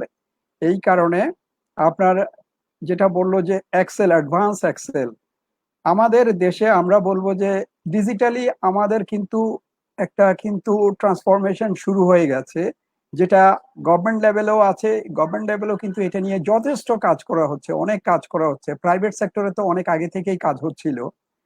এই স্কিলগুলো আসলে আমরা যদি না জানি, যেটা বললাম আগে থেকে, এই স্কিল সেটগুলো আমরা যদি না জানি তাহলে actually we will miss the train. আমি বলবো সিম্পলি অ্যাজ এ প্রফেশনাল, যে কোনো প্রফেশনাল বডি, সেটা যেই প্রফেশনেরই হোক, তারা যদি অ্যাডভান্সড ইনফরমেশন টেকনোলজি বা ডিজিটাইজেশনের যে জিনিসগুলো আমাদের আসছে, এগুলোতে যদি আমরা আমাদের স্কিল সেট বিল্ড আপ করতে না পারি তাহলে কিন্তু আমরা পিছিয়ে পড়বো, অনেক পিছিয়ে পড়বো। অ্যাকাউন্টেন্টদের গ্লোবালি, আমি কিছুদিন আগে আইফাকের একটা কনফারেন্সে পার্টিসিপেট করেছি এবং এই গত সপ্তাহে আইট্যাগ, আইফাকের একটা কমিটিতে আমি আছি, আইট্যাগ একটা কমিটি আছে, ট্রান্সপারেন্সি অ্যান্ড গভর্নেন্সের উপরে, সেখানেও পার্টিসিপেট করেছি। সেখানেও কিন্তু ডিসকাশন হচ্ছিল যে অ্যাকাউন্টেন্টদের জন্য ফিউচার চ্যালেঞ্জটা কি। তো ফিউচার চ্যালেঞ্জটা হলো আসলে অ্যাকাউন্টেন্টরা ডিজিটাইজেশনে বা ডিজিটাল ট্রান্সফরমেশনে কিন্তু পিছিয়ে আছে অন্যদের চেয়েও, এটা কিন্তু বেরিয়ে আসছে ওই ডিসকাশনগুলোতে। এবং সেখানেই কিন্তু বারবার কিন্তু রিইনফোর্স করা হচ্ছিল যে এই ট্রান্সফরমেশনটা অনেক ফাস্টার হতে হবে। তো ট্রান্সফরমেশনটা আসলে শুরু করতে হবে কোথা থেকে? আমাদের দেশে আমরা দেখেছি, ইভেন আমাদের প্রফেশনালদের মধ্যেও কিন্তু আমরা দেখেছি যে এক্সেলের যে স্কিলগুলা, এখনো কিন্তু আমরা এক্সেলের অ্যাডভান্স স্কিলগুলোও কিন্তু অনেকেই বা কেউ কেউ কিন্তু আমরা এখনো কিন্তু জানি না। সেক্ষেত্রে যে নতুন টুলস গুলো আসছে, পাওয়ার বিআই, এটা কিন্তু অনেক আগেই এসছে। এখন যেগুলো আসছে artificial intelligence, machine learning, big data, cloud computing, এগুলো কিন্তু এখনই কিন্তু শুরু হয়ে গেছে। এখন এই স্কিল যদি আমরা অ্যাডাপ্ট করতে না পারি, আমি যেটা বললাম, আমাদের জবগুলো, টেকনিক্যাল জবগুলো থাকবে না। তখন কিন্তু টেকনিক্যাল জব থেকে যে কাজগুলো হবে সেগুলো কিন্তু এই সব মেশিন থেকেই আসবে। তো ওগুলোকে কিন্তু যদি আমরা রিড করতে না পারি, ওই সিস্টেমগুলো যদি আমরা না বুঝি, ওই সিস্টেমের ল্যাঙ্গুয়েজ যদি আমরা না বুঝি, ওদের আউটপুটটা, কারণ ওইখানে তারা ডাটা থেকে কিন্তু ইনপুট অ্যানালিসিস করে একটা আউটপুট দিবে, সেই আউটপুট রিড করার মতো ক্যাপাসিটি যদি আমাদের না থাকে, তাহলে কিন্তু আমাদের কিন্তু ওই ডেবিট ক্রেডিট বা financial statement, profit and loss account করা, cost of goods sold statement করা, ওইখানে কিন্তু আমাদের আর কিন্তু জব থাকবে না, ওগুলো কিন্তু মেশিন টেক ওভার করবে। তো মেশিন থেকে যে আউটপুট গুলো বের হবে, সেগুলো অ্যানালিটিক্স এর, যেটা বললাম যে ক্রিটিক্যাল অ্যানালিটিক্স এর যে রোলটা আমাদের প্লে করতে হবে, সেটাকে কিন্তু সাকসেসফুলি প্লে করতে হলে আমাদের ওই মেশিন ল্যাঙ্গুয়েজ গুলো জানতে হবে। সেখানেই কিন্তু এক্সেল বলেন, অ্যাডভান্স এক্সেল বলেন, পাওয়ার বিআই বলেন, এগুলোর মাধ্যমেই কিন্তু আমরা কিন্তু আমাদের অ্যাকাউন্টিং জবটাকে, অ্যাকাউন্টিং ফাংশনটাকে এবং সেটাকে ম্যানেজমেন্টের কাছে প্রেজেন্ট করার জন্য যে অ্যানালিটিক্স টুলস গুলো দরকার, এগুলো কিন্তু আমাদেরকে জানতে হবে। এবং তাহলেই কিন্তু আমরা ম্যানেজমেন্টের কাছে আমাদের ভ্যালুটা কিন্তু প্রমাণ করতে পারবো। এবং সেক্ষেত্রে জবের ক্ষেত্রেও যেমন আমাদের ডিমান্ড বাড়বে, তেমনি কিন্তু আমাদের global mobility as a job seeker কিন্তু গ্লোবাল মোবিলিটিও বাড়বে। থ্যাংক ইউ হ্যাঁ, ব্যাপারটিকে সুন্দরভাবে উপস্থাপন করার জন্য। তো আমরা বুঝলাম যে আমাদের কি স্কিল ডেভেলপমেন্ট ছাড়া আসলে কোনো ওয়ে নেই, কারণ আমার যতই প্রফেশনাল ডিগ্রি থাকুক না কেন, একটা পর্যায়ে গিয়ে যে স্কিল সেটগুলো আছে সেগুলো আমাকে অবভিয়াসলি অ্যাকোয়ার করতে হবে আমি যদি একটি সাকসেসফুল লিডার হিসেবে নিজেকে ইমার্জ করতে চাই কর্পোরেট ওয়ার্ল্ডে। তো সো ভাইয়া একটু আমরা আমি অ্যাড করি সৌরভ, ওকে ওকে, আমি শিওর একটা শিওর। পয়েন্ট মিস করেছি। আপনি অনলাইন সার্টিফিকেশনের যেটা কথা বলছিলেন, ইয়েস ইয়েস ভাইয়া। বা এখন যে গত 2-3 মাস ধরে আমরা প্রায় কোভিড এর মধ্যে ঘরেই বসেছিলাম, আমরা সবসময় বলতেছি স্টে হোম, স্টে সেফ, এখন বলি stay strong, stay safe. So এই সময়টাতে আসলে আমাদের জন্য কিন্তু একটা অপরচুনিটি, আমি বলবো প্রত্যেকটা প্রবলেম বা প্রত্যেকটা চ্যালেঞ্জই কিন্তু একটা অপরচুনিটি নিয়ে আসে। এই সময়টাতে আমরা যখন মেজরিটি অফ আওয়ার টাইম আমরা হয়তো ঘরে থাকছি, যারা অফিসে যাচ্ছি, অফিস থেকে আগে অন্য সময় বিভিন্ন রকম বিভিন্ন সোশ্যাল এঙ্গেজমেন্টে থাকতাম, এখন কিন্তু অফিস থেকে বাসায় চলে আসছি। So this is the right time to pursue online training and courses, and definitely these courses will help you to build up your capacity to strengthen your mobility in the job market and to ensure a good prospect for your career, for your future. Thank you ভাইয়া।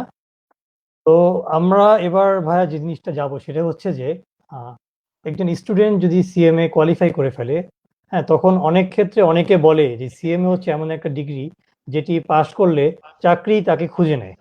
তো এই ব্যাপারটি কতটুকু সত্য, বা একজন CMA qualify করলে job ক্ষেত্রে তার গ্রহণযোগ্যতা কেমন, বা জব পাওয়ার সুযোগটা তার কেমন হবে, এ সম্পর্কে যদি আমাদের ভিউয়ারদের কিছু বলতেন। ওকে, থ্যাংক ইউ মোর্শেদ। খুবই একটা ইম্পর্টেন্ট কোয়েশ্চেন। আসলে প্রত্যেকটা কোয়েশ্চেনই আমার মনে হয় খুবই রিলিভেন্ট, কারণ আমাদের যারা স্টুডেন্ট আছে, আমাদের যারা প্রফেশনাল আছে, আসলে এই সিনারিও গুলোই কিন্তু আমরা ফ্রিকোয়েন্টলি ফেস করছি, এবং সেগুলোর জন্যই আসলে আমরা নিজেদেরকে প্রিপেয়ার করার একটা চেষ্টায় আছি।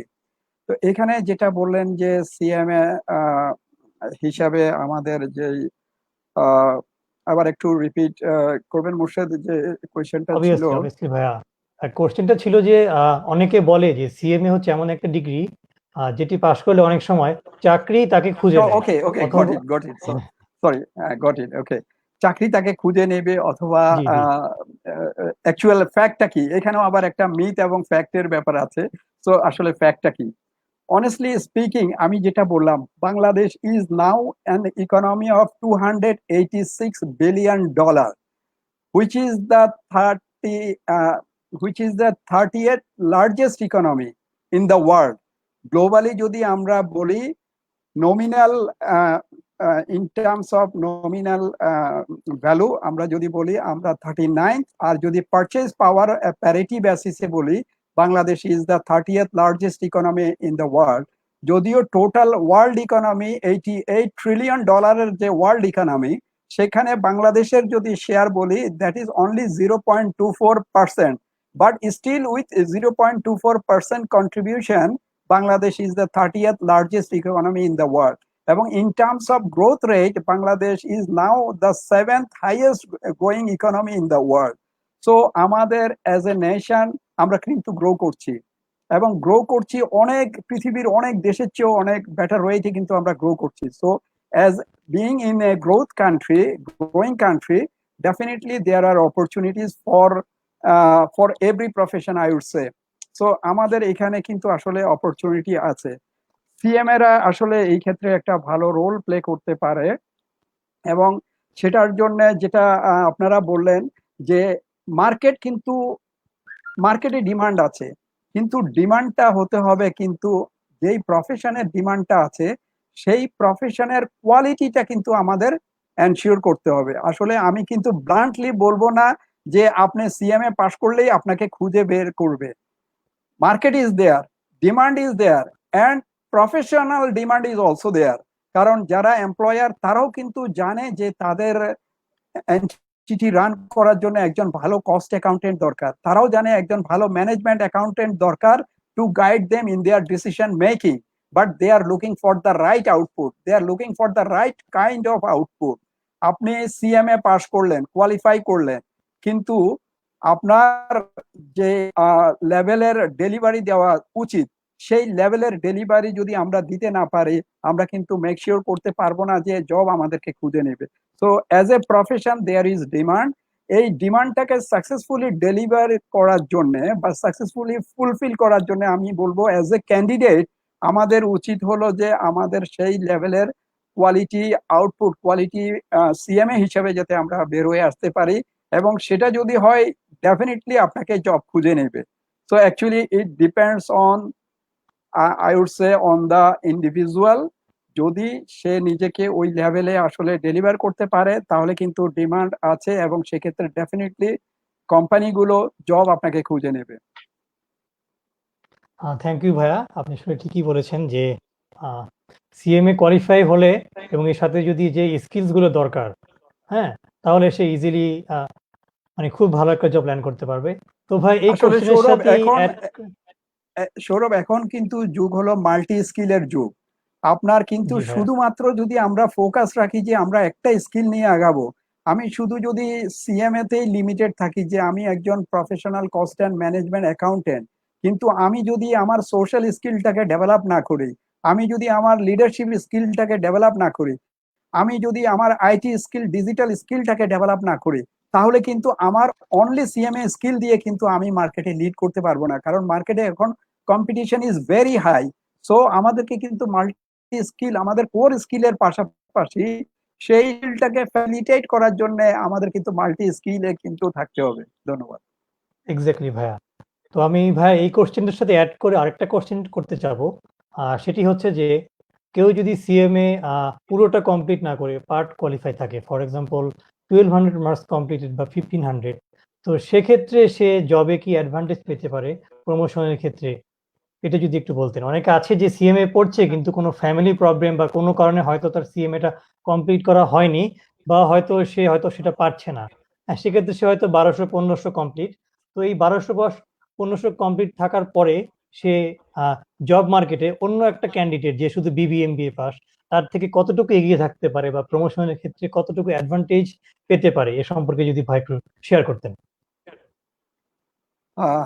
ওকে, আমি এখানে একটু যদি জবের লেভেল গুলো বলতে চাই, যে একটা জবের কিন্তু বিভিন্ন লেভেল আছে। আমাদের যেমন আমরা যদি অ্যাকাউন্টিং প্রফেশনালের কথা বলি, লেভেলগুলোকে যদি এভাবে বলি আমরা, অপারেশনাল লেভেল, দেন ম্যানেজমেন্ট লেভেল, দেন স্ট্র্যাটেজিক লেভেল। হ্যাঁ, বিভিন্ন লেভেল আছে।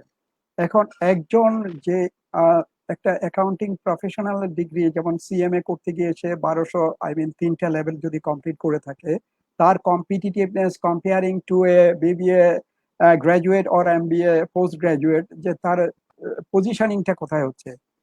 As far age accounting professional is concern, আমরা আমাদের এক্সপিরিয়েন্স থেকে দেখেছি, কারণ আমরা আসলে যেহেতু বিভিন্ন কর্পোরেটে আছি এবং আমাদেরও আসলে যারা কলিগ আছেন, প্রফেশনাল কলিগ আমাদের ইনস্টিটিউটের বা সিএ ইনস্টিটিউটের, আমাদের কিন্তু রেগুলার ইন্টারাকশন হয়।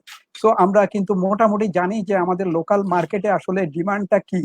আমরা দেখেছি ইভেন আপনার অ্যাকাউন্ট সিএ বা সিএম এর যদি যারা ইন্টারমিডিয়েট কোয়ালিফাই করে, তাদের ডিমান্ডটা অ্যাকাউন্টিং প্রফেশনে কিন্তু ডেফিনেটলি বিবিএ বা এমবিএ এর চেয়েও বেশি।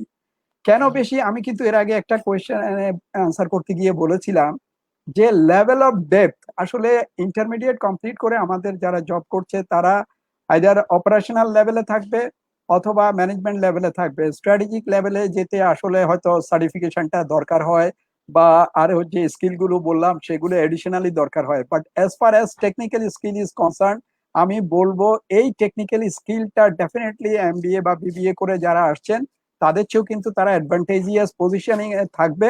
কেন থাকবে? কারণ আসলে কোর্স কন্টেন্ট বা কোর্স আউটলাইন, আপনি সিএমএ তে 1200 নাম্বার কমপ্লিট করার জন্য আপনাকে যে পরিমাণ ডেপথে যেতে হবে, আপনি কিন্তু বিবিএ বা এমবিএ কোয়ালিফাই করে এসে কিন্তু অ্যাকাউন্টিং প্রফেশনের ওই ডেপথে কিন্তু আপনি যেতে পারবেন না। তো it's all about your knowledge in that particular area.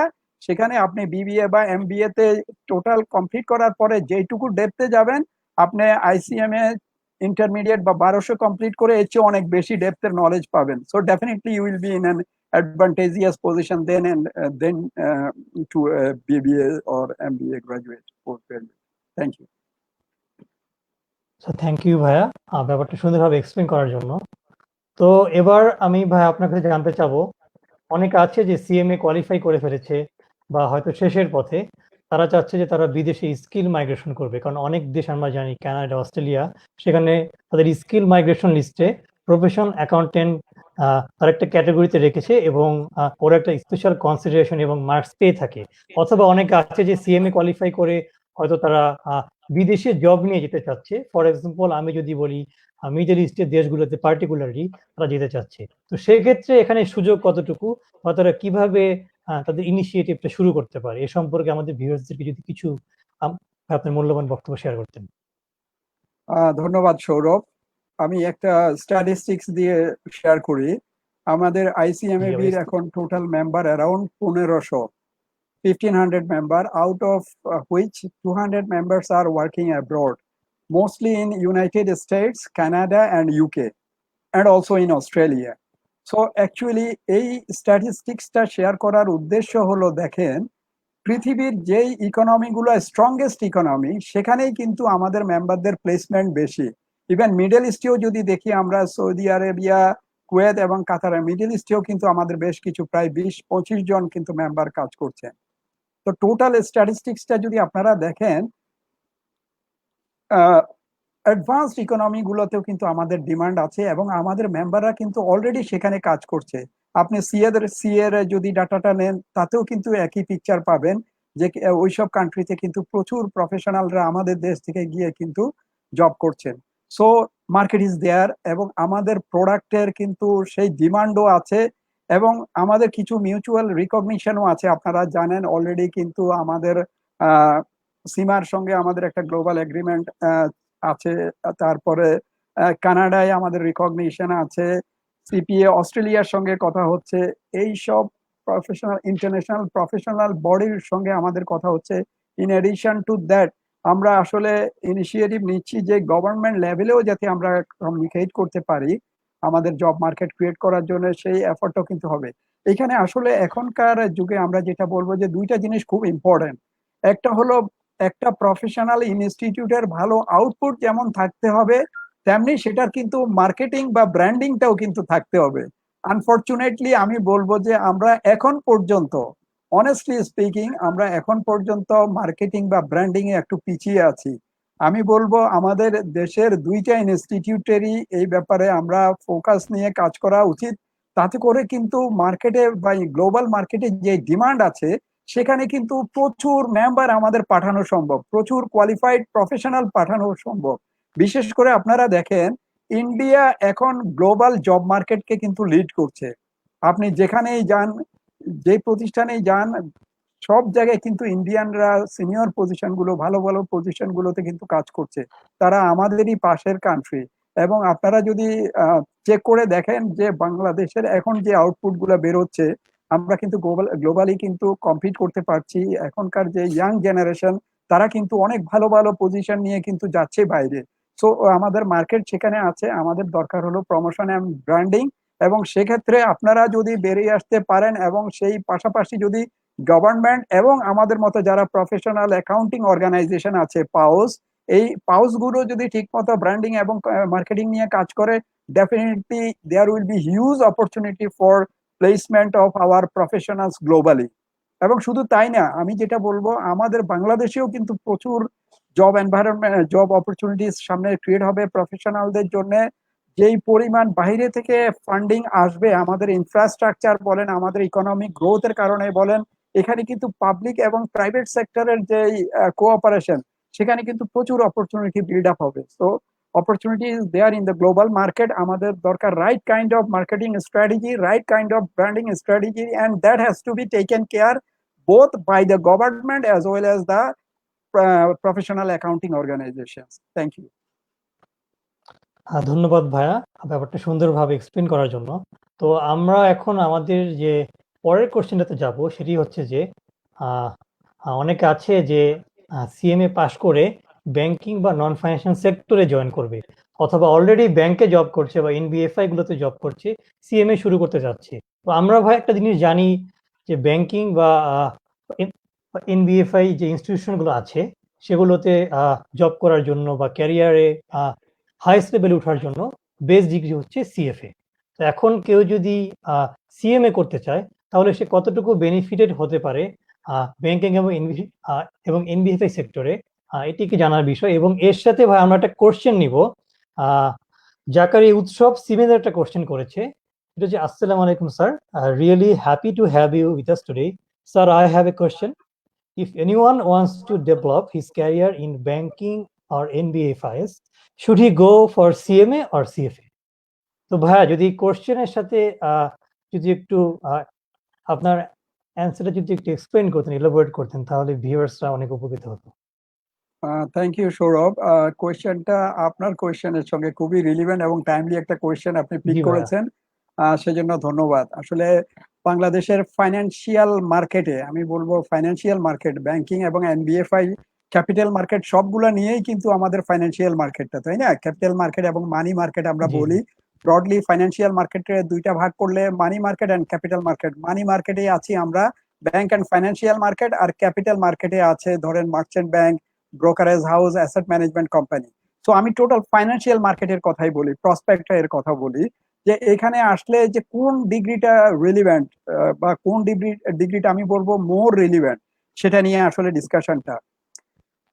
এইখানে আসলে জি ব্যাংকিং এর ফাংশন গুলো যদি আমরা একটু দেখি, মানি মার্কেটের যদি ফাংশন গুলো দেখি, ফাংশন গুলো কি আপনি দেখেন, এখানে ইনভেস্টমেন্ট ডিসিশন আছে, রাইট?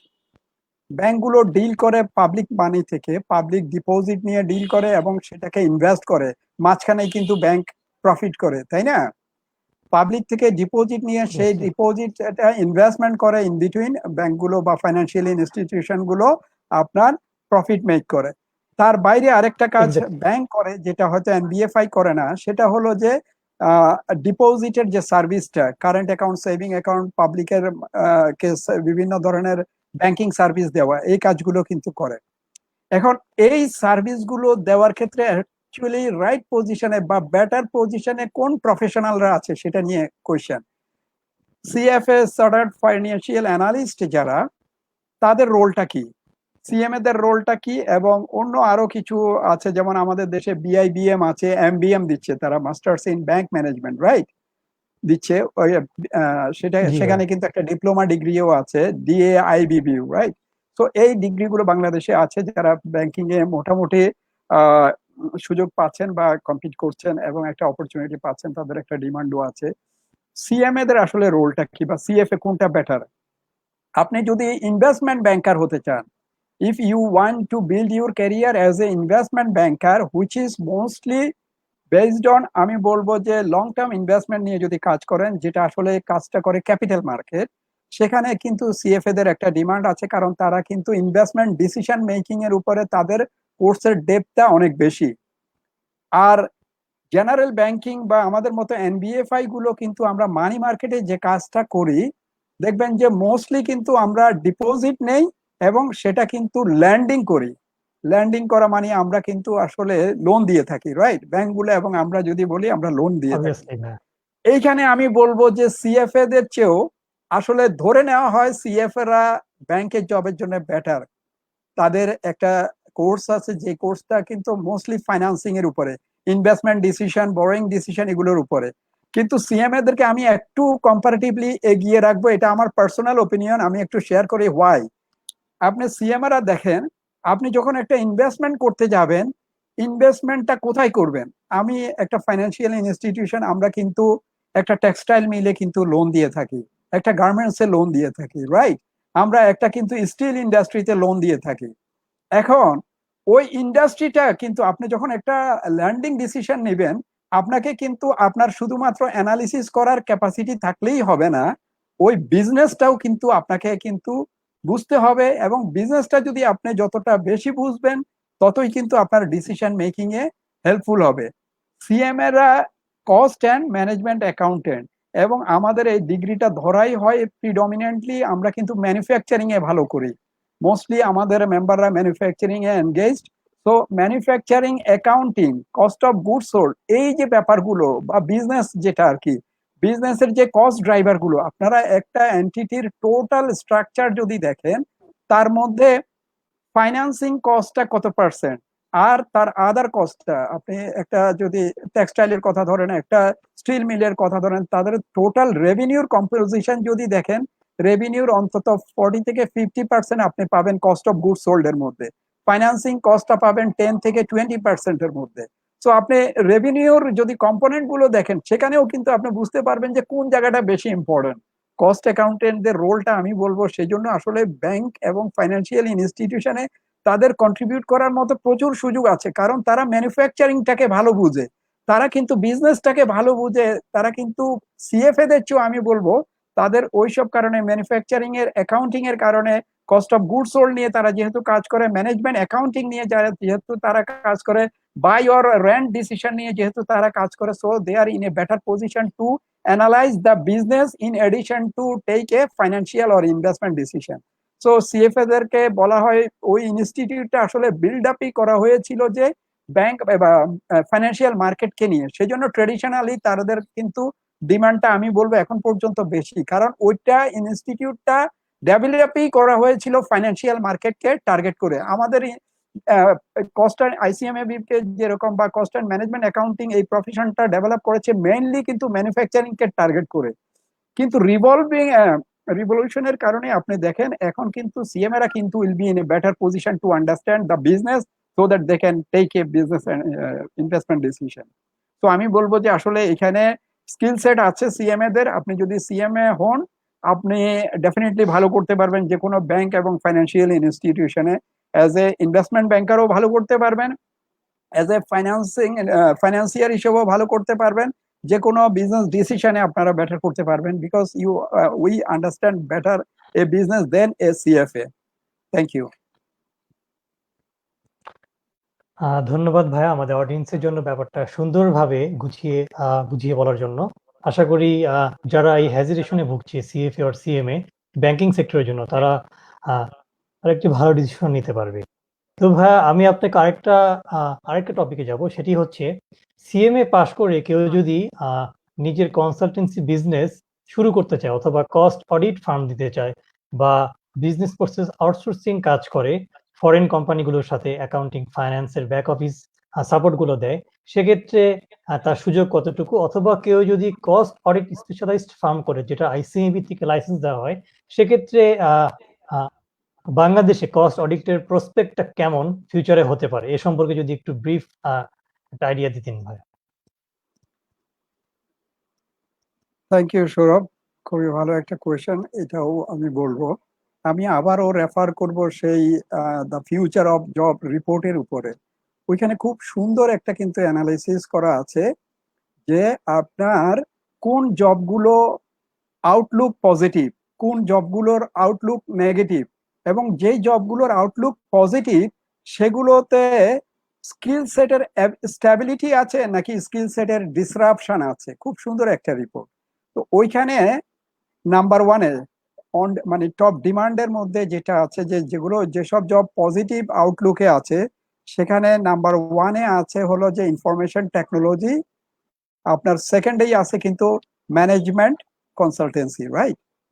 তো দেখেন ম্যানেজমেন্ট কনসালটেন্সি কেন সেকেন্ড পজিশনে আছে, কারণ যেটা বললাম টেকনিক্যাল জবগুলোর আসলে রিকোয়ারমেন্ট যখন কমে আসবে তখন ওই আউটপুট গুলোকে অ্যানালিসিস করা, ইন্টারপ্রেট করা এবং সেগুলো বিজনেস ডিসিশন মেকিং এ যারা বিজনেস ডিসিশন মেকার আছে তাদেরকে ফ্যাসিলিটেট করা, এই রোলটা যারা প্লে করতে পারবে তারাই কিন্তু ভালো করতে পারবে জব মার্কেটে।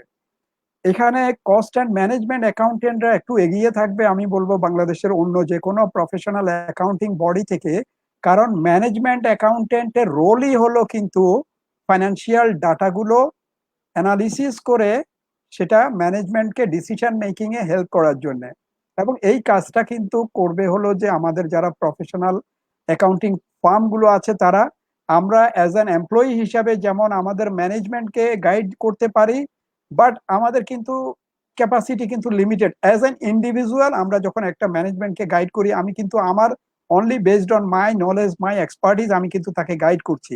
কিন্তু ম্যানেজমেন্ট যখন বড় প্রজেক্টে যাবে, কোনো ধরেন নতুন ইনভেস্টমেন্টে যাবে, একটা নিউ ভেঞ্চারে ইনভেস্ট করবে, অথবা ধরেন একটা ফরেন ফান্ডেড বাংলাদেশে একটা প্রজেক্ট লঞ্চ করবে, সেখানে কিন্তু একটা বড় লেভেলের কিন্তু একটা ইনভেস্টমেন্ট কনসালটেন্সির দরকার হবে, ম্যানেজমেন্ট কনসালটেন্সির দরকার হবে।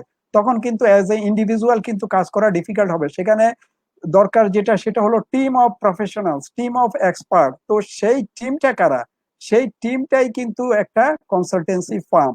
তো আসলে ফিউচারে কিন্তু এই কনসালটেন্সি জবের ডিমান্ড কিন্তু এখনকার চেয়েও অনেক বেশি হবে।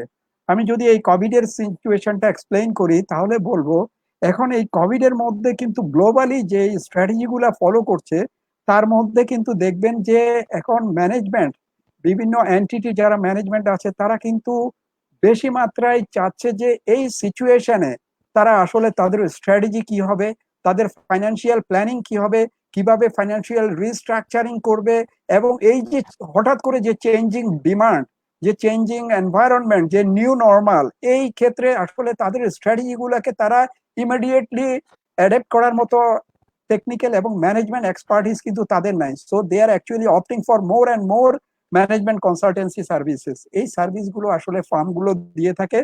তো সেখানে ডেফিনেটলি বলবো যে এই কনসালটেন্সি ফার্মগুলোর future outlook is very positive, এবং সেখানে কাজ করার প্রচুর সুযোগ আছে, ডিমান্ড আছে, এবং এখানে যারা এখন থেকে ইনভলভ হবে আমি বলবো তারা এগিয়ে থাকবে আসলে। ধন্যবাদ ভাইয়া। আমি আপনার এই টপিকের সাথেই অ্যাড করে আরেকটা কোশ্চেন করতে চাই, সেটা হচ্ছে যে কোভিড-19 এর কারণে আমাদের কর্পোরেট সেক্টরে একটি বড় ইম্প্যাক্ট পড়ছে, যেক্ষেত্রে কোম্পানিগুলো সেলস রেভিনিউ কমে যাচ্ছে এবং সব কোম্পানি ট্রাই করছে কস্ট মিনিমাইজ করার জন্য অপারেশন বা প্রোডাকশন ফ্যাসিলিটি কতটুকু এফিশিয়েন্ট করা যায়।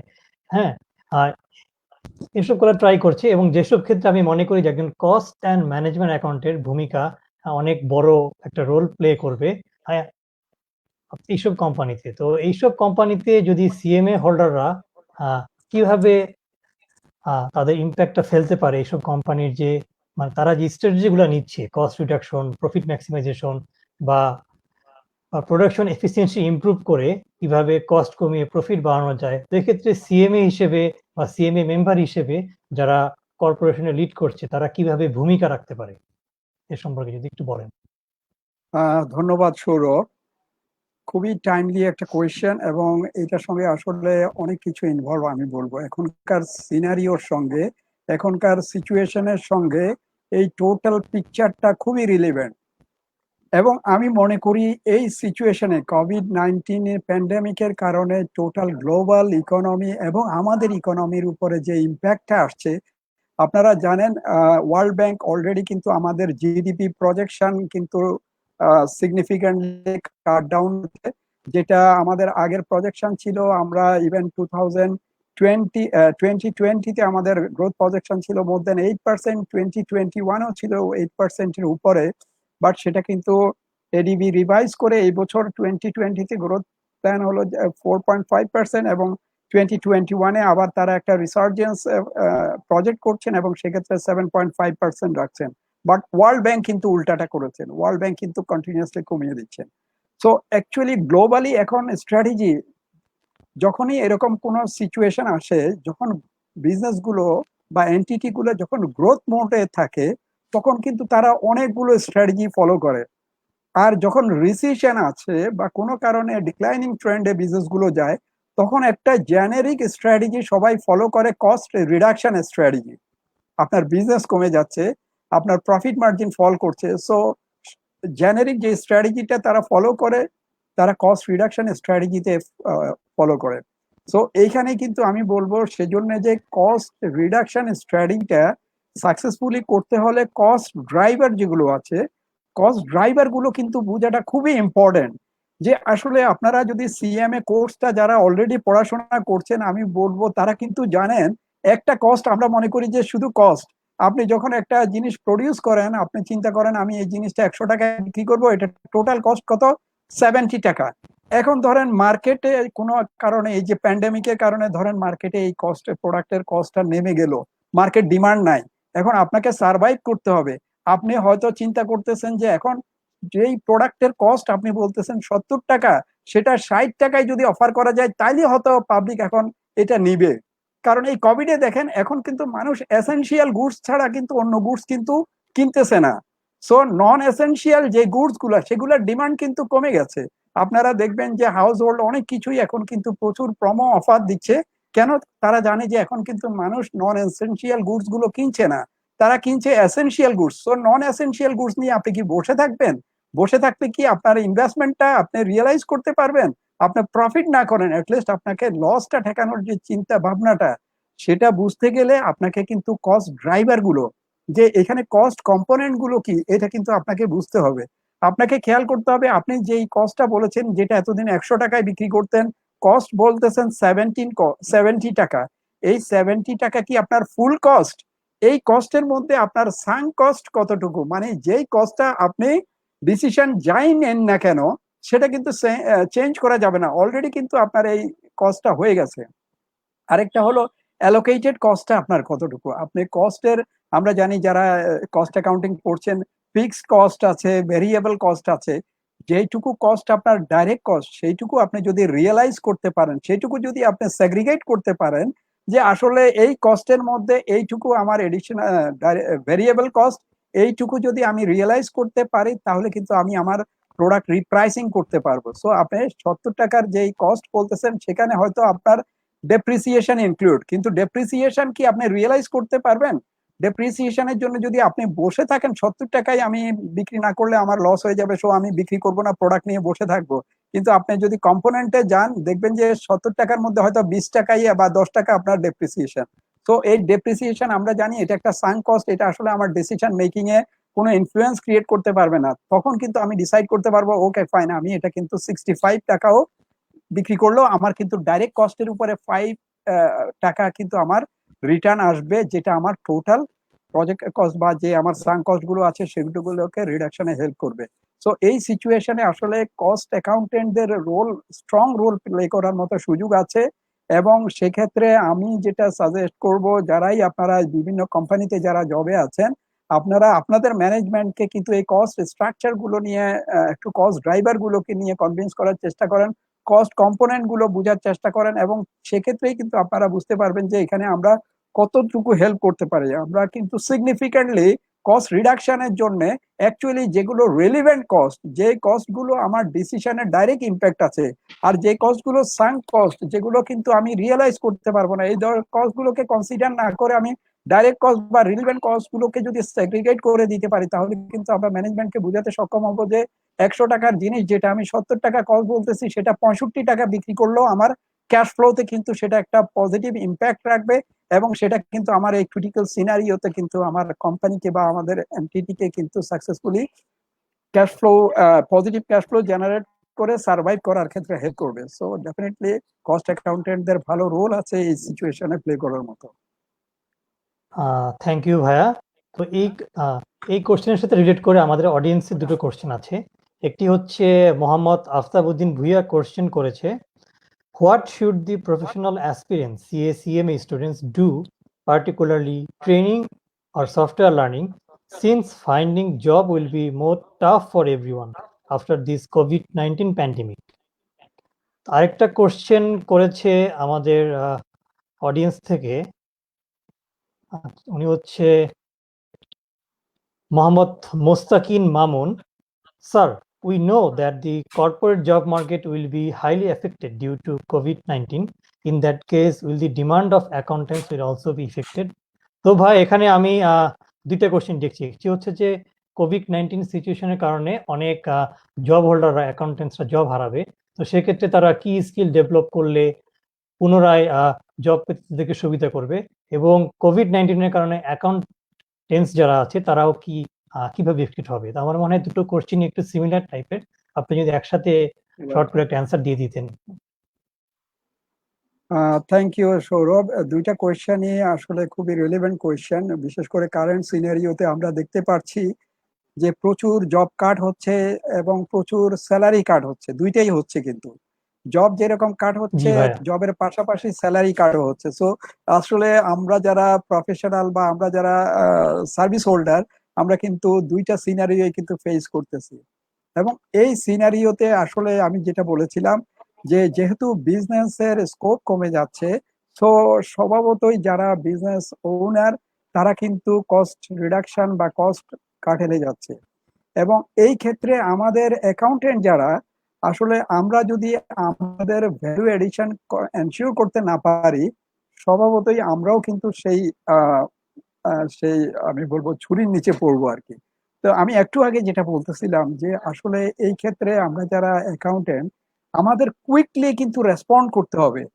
আমাদেরকে আমাদের ভ্যালু এডিশনটা কিন্তু এনশিওর করতে হবে, ম্যানেজমেন্টকে কিন্তু কনভিন্স করতে হবে থ্রু আওয়ার কন্ট্রিবিউশন। দেখেন, জব কিন্তু এখন যেহেতু বিজনেস কমে যাচ্ছে, সো আমাদেরকে কিন্তু কুইকলি আমাদের জব, আমাদের বিজনেস, আমাদের কোম্পানি যে বিজনেস আছে সেই বিজনেসটাকে অ্যানালাইজ করে আমাদের ম্যানেজমেন্ট কনসালটেন্ট রোল হিসেবে কিন্তু প্লে করতে হবে। আপনি যদি শুধুমাত্র এখন আগের মতো শুধু একটা প্রফিট অ্যান্ড লস অ্যাকাউন্ট করে দিলেন, ব্যালেন্স শিট করে ম্যানেজমেন্টের কাছে দিয়ে রাখেন, তাহলে কিন্তু আপনার জব কিন্তু থাকবে না।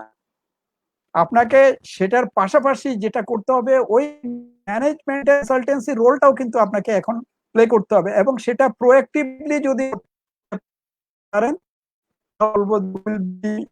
পজিশন দেন আদার্স। কারণ এখন ম্যানেজমেন্ট যেটা চাচ্ছে যে কুইকলি তারা কিন্তু তাদের ফাইন্যান্সিয়াল অ্যানালিসিসটা চাচ্ছে, কিভাবে তাদের ফাইন্যান্সিংটাকে, কিভাবে তাদের ফাইন্যান্সিয়াল ম্যানেজমেন্টটাকে, কিভাবে তাদের টোটাল ইনভেস্টমেন্ট এবং তাদের কস্ট অফ যে ডুইং বিজনেস, এগুলোকে কিভাবে করলে তারা মিনিমাম কস্টে তাদের বিজনেস সার্ভাইভ করবে। খেয়াল করেছেন কিনা যে জ্যাক মা একটা কিন্তু খুব পপুলার একটা কিন্তু স্টেটমেন্ট দিয়েছেন কোভিড নিয়ে, যে এই কোভিড সিচুয়েশনে কোনো বিজনেসের প্রফিট তো দূরের কথা, জাস্ট যদি সার্ভাইভালটা এনশিওর করতে পারে, they have already made a profit, উনি এভাবে বলছেন। সো আপনাদেরকে কিন্তু ম্যানেজমেন্টকে এনশিওর করতে হবে আপনাদের রোল প্লের মাধ্যমে, আপনাদের কনসালটেন্সি রোলের মাধ্যমে। প্লিজ আপনারা একটু ফাইন্যান্সিয়াল ডাটাগুলো নিয়ে কাজ করেন, কস্ট কন্ট্রোল, কস্ট কম্পোনেন্ট গুলোকে নিয়ে চিন্তা করেন, এবং সেখানে কোন কোন কস্ট কম্পোনেন্ট যেগুলো দেখবেন যে যেগুলোর আসলে ডাইরেক্ট কস্ট, যেগুলো ম্যানেজ করা সম্ভব, সেই কস্ট গুলোকে যদি আপনারা ব্রেকডাউন করে কস্ট এবং এই কম্পোনেন্ট গুলোর ইম্পর্টেন্সটা যদি ম্যানেজমেন্টের কাছে তুলে ধরতে পারেন যে এই জায়গায় কস্ট সেভ করা দরকার, এই কম্পোনেন্ট গুলোতে কস্ট সেভ করলে আমরা কোম্পানির ক্যাশ ফ্লো ঠিক রাখতে পারবো, এই যে কনসালটেন্সি যে রোলটা, এটা আমাদেরকে এনশিওর করতে হবে। ম্যানেজমেন্ট এখন একটা স্ট্রাগলিং সিচুয়েশনে আছে, দে are in A frustrated situation. এই সিচুয়েশনে তাদেরকে যদি আমরা লাইট অফ হোপ দেখাতে পারি থ্রু আওয়ার ফাইন্যান্সিয়াল অ্যানালিসিস, তাহলেই কিন্তু আমরা আমাদের ভ্যালু এডিশনটা করতে পারবো, এবং সেক্ষেত্রে ম্যানেজমেন্ট কনভিন্স হবে আমাদের আমি শিওর যে আমাদের ইম্পর্টেন্সটা তারা বুঝতে পারবে। থ্যাংক ইউ ভাইয়া। আমরা ভাই আরেকটা আর কোশ্চেন নেব। এটার পাশাপাশি আরেকটা কোয়েশ্চেন ছিল আসলে জব মার্কেটে হ্যাঁ, হ্যাঁ। যেটা আছে সেটার জন্য আমি আরেকটা সাজেস্ট করব, ওয়ার্ক ফ্রম হোম। এই স্কিলটা কিন্তু ডেভেলপ করতে হবে, এবং এই স্কিলটা আসলে আপনি ডেভেলপ করলে হবে না, কারণ আপনার এন্টারপ্রাইজে সেই ওয়ার্ক ফ্রম হোম করার মতো কি এনভায়রনমেন্ট বা ওই আইটি স্কিল, ওই আইটি সেট আপ আছে কিনা, এগুলো কিন্তু ব্যাপার। সো যারা জি, অনলাইনে কাজ করতে সক্ষম, যারা অনলাইন বেসড অ্যাকাউন্টিং সফটওয়্যারে কাজ করতে সক্ষম, আমি বলবো তারা এগিয়ে থাকবে। যারা ক্লাউড কম্পিউটিং এ কাজ করতে পারবে, যারা অনলাইন বেসড যে সকল অ্যাকাউন্টিং সফটওয়্যার বা এসএপি এবং যে সফটওয়্যার গুলো আছে, সিস্টেম গুলো আছে, এগুলোর স্কিল যাদের ভালো, তাদের কিন্তু কম্পিটিটিভনেস বেশি থাকবে অন্যদের চেয়েও।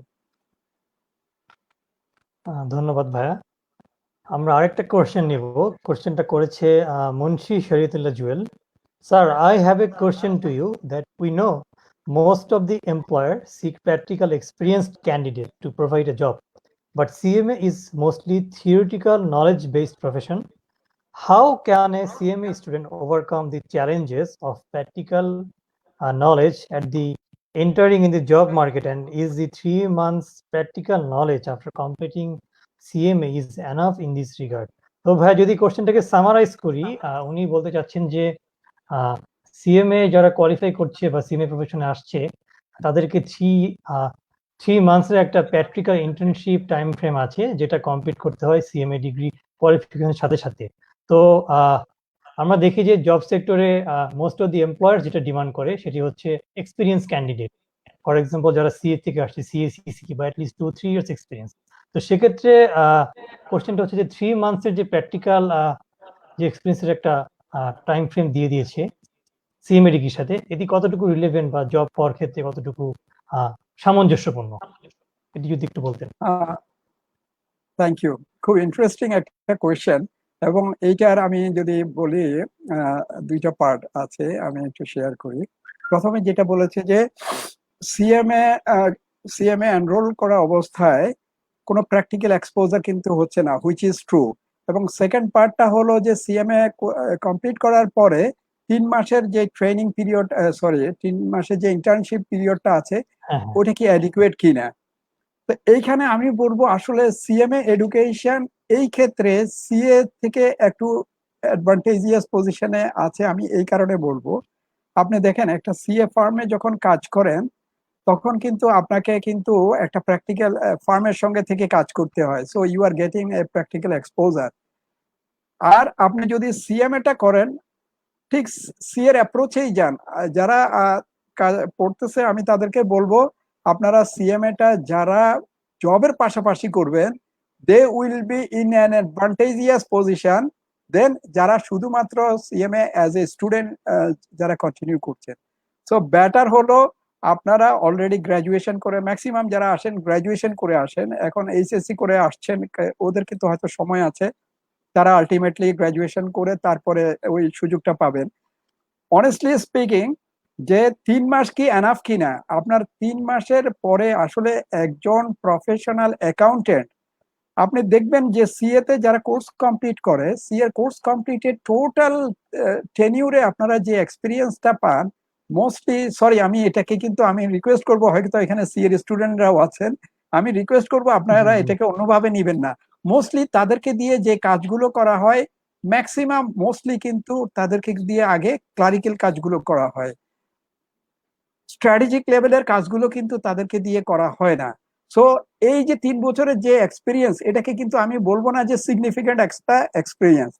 আপনি যখন কোয়ালিফাই করবেন, আপনার যে ম্যাচুরিটি লেভেলটা হবে, আপনার যে এক্সপার্টিস লেভেলটা হবে, আপনার যে প্রফেশনাল লেভেলটা ডেভেলপ করবে, আই মিন টোটাল সাবজেক্টে ওরিয়েন্টেড যে টোটাল যে আপনার নলেজটা ডেভেলপ করবে, আপনার জন্য কিন্তু 3 মাসের প্র্যাকটিক্যাল এক্সপোজারে আপনি যত কুইকলি সেটা পিক করতে পারবেন, আপনি স্টুডেন্ট 3 বছর অবস্থায় থাকলেও কিন্তু সেই স্কিলটা ডেভেলপ করতে পারবে না।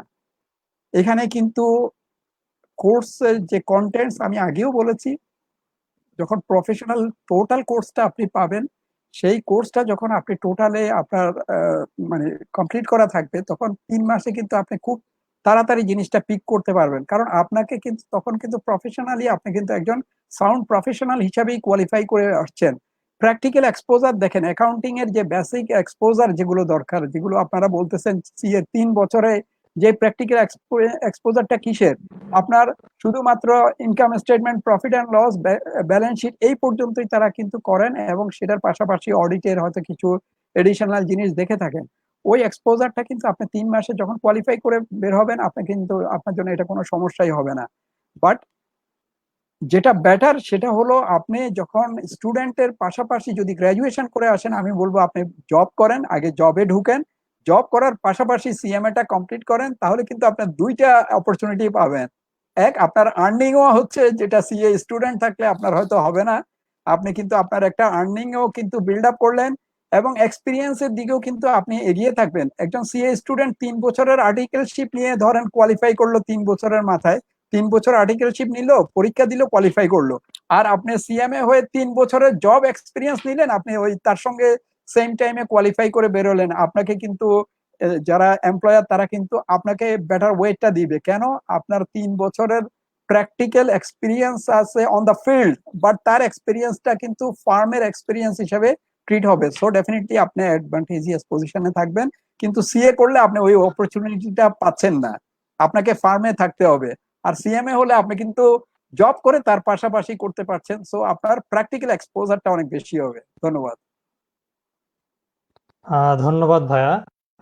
আমি ভাইয়া একটা কোশ্চেন করতে চাই, সেটি হচ্ছে যে আমরা দেখি যে ইনফরমেশন টেকনোলজিস গুলো যেগুলো আছে সেগুলো প্রতিনিয়তই চেঞ্জ হচ্ছে, এবং আপনি আমাদের সেশনের শুরুতেই যেগুলো বললেন, machine learning, robotics, artificial intelligence থেকে শুরু করে ইন্টারনেট অফ থিংস, হ্যাঁ, অনেক টেকনোলজিস আসছে, এবং যেগুলো কর্পোরেট সেক্টরে বাংলাদেশে অলরেডি চলে এসছে, এবং সে কারণে রিপিটেটিভ বা হিউম্যান মেড যে টাস্কগুলো এগুলো অনেক মিনিমাইজ হয়ে যাচ্ছে। আমরা যদি গার্মেন্টস সেক্টর ধরি বা অন্যান্য যে রিলেভেন্ট সেক্টরগুলো আছে, তো সেক্ষেত্রে অনেক রিপোর্টে বা অনেক এক্সপার্টরা বলেন যে অ্যাকাউন্টেন্ট সহ ল এবং অন্যান্য কিছু প্রফেশন আছে যেসব সেক্টরে ডিমান্ডগুলো কমে যাবে, যেসব কাজে হিউম্যান ইন্টারভেনশন আছে। ফর এক্সাম্পল, আমরা যদি ক্লারিক্যাল জব বলি বা অডিটের কিছু টাস্ক, ট্যাক্স ভ্যাট রিলেটেড কিছু কাজ, এইসব কাজে দেখা যাচ্ছে যে অটোমেশন চলে আসছে, বা সফটওয়্যারের থ্রুতে, যেখানে advance AI, machine learning use করে, অ্যালগোরিদম ইউজ করে, হ্যাঁ, এই ডিসিশনগুলো নেওয়া হচ্ছে, হিউম্যান রিলেটেড ডিসিশনগুলো নেওয়া হচ্ছে। তো সেক্ষেত্রে অনেকে বলে যে হয়তো ইন ফিউচারে অ্যাকাউন্টেন্টদের ভ্যালু বা ডিমান্ড কমে যাবে। এটি কতটুকু সত্য? নাকি এই যে ইনফরমেশন টেকনোলজি গুলো আসছে এগুলো ইউজ করে অ্যাকাউন্টেন্টরা কোম্পানিগুলোতে একটি অ্যাডিশনাল ভ্যালু ক্রিয়েট করতে পারবে, বা তাদের অবস্থান আসলে কমবে না, এটি আরো ফিউচারে আরো বাড়বে, এনরিচ করবে? এ সম্পর্কে যদি ভাই আপনার একটু ইনসাইট শেয়ার করতেন। ধন্যবাদ সৌরভ।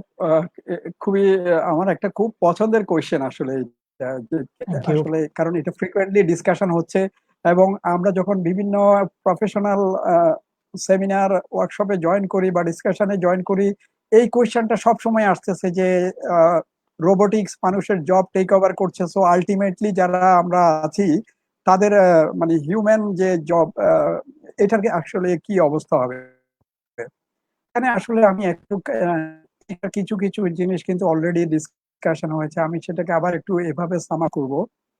জবের ইভলিউশন বলে একটা কথা আছে, যে কোনো প্রোডাক্টেরই কিন্তু একটা লাইফ সাইকেল আছে, এবং লাইফ সাইকেলে কিন্তু আমরা দেখি যে একটা ইউ শেপের, উল্টা ইউ শেপের মতো একটা লাইফ সাইকেল থাকে। একটা প্রোডাক্ট সেটাও এখন যখন শুরু করে তখন গ্র্যাজুয়ালি একটা পিকে উঠে, পিকে উঠার পরে সেটা কিন্তু ড্রপ করতে থাকে। তেমনি প্রফেশন বা জবও যদি বলি, একটা জব কিন্তু শুরুতে ও করে, তারপরে এক সময় গিয়ে সেই জবটা ড্রপ করতে থাকে। বাট ওই ড্রপ করার যে কার্ভটা, সেটাকে আসলে এটা হিউম্যান বা প্রফেশনারই কিন্তু দায়িত্ব, সেটা যাতে ড্রপ না করে সেটাকে আপ ট্রেন্ডে রাখা যায় কিভাবে, সেই এফোর্টটা আমরা যারা প্রফেশনাল আমাদেরকেই কিন্তু নিতে হবে। জবের ইভলিউশনটা হবেই, কারণ টাইমের সঙ্গে সঙ্গে অনেক কিছু চেঞ্জ হয়ে যাচ্ছে, পৃথিবীর way of doing business change হচ্ছে, ডিজিটাল ট্রান্সফরমেশনের কারণে সবকিছুই চেঞ্জ হয়ে যাচ্ছে। সো অ্যাকাউন্টিং প্রফেশনকেও কিন্তু সেই অনুযায়ী চেঞ্জ করে নিতে হবে। একটু আগে আমরা যেটা বললাম, এই চেঞ্জের সঙ্গে সঙ্গে আমাদের কিন্তু রোলটাও কিন্তু চেঞ্জ হতে হবে। আমাদের রোল এখন আমরা ফাইন্যান্সিয়াল স্টেটমেন্টস তৈরি করি। এখন যে সিনারিওতে আছে আমাদের কিন্তু শুধুমাত্র ফাইন্যান্সিয়াল স্টেটমেন্টস তৈরি করার ক্ষেত্রে লিমিটেড রাখলে হবে না। আমাদের কিন্তু ওই স্টেটমেন্টের ইন্টারপ্রিটেশন, অ্যানালিসিস এবং সেই স্টেটমেন্ট থেকে সেই ফাইন্যান্সিয়াল ইনফরমেশন গুলোকে কিন্তু ম্যানেজমেন্ট কনসালটেন্সি লেভেলে কিন্তু নিয়ে যেতে হবে। ওই রোলটা আমাদেরকে প্লে করতে হবে। আর যেটা বললেন যে এই ফোর্থ ইন্ডাস্ট্রিয়াল রেভলিউশনের যে কম্পোনেন্টস গুলো, আমাদের আর্টিফিশিয়াল ইন্টেলিজেন্স বলেন, machine learning, big data, cloud computing, internet of things, এগুলো যখন আসছে, এগুলোর কিন্তু ইমপ্লিমেন্টেশনটা আমি যেটা বললাম, ইমপ্লিমেন্টেশনটা খুব ইম্পর্টেন্ট। এগুলোর যে হিউম্যান আসপেক্টটা, দেখেন টেকনোলজি কিন্তু থাকবে, ডিজিটাইজেশন থাকবে, ট্রান্সফরমেশন থাকবে, কিন্তু পাশাপাশি কিন্তু হিউম্যান বিইং সার্ভাইভ করবে। এবং এই হিউম্যান বিইং সার্ভাইভ করবে, কিছু কিছু জিনিস কিন্তু মানুষকেই কিন্তু করতে হবে।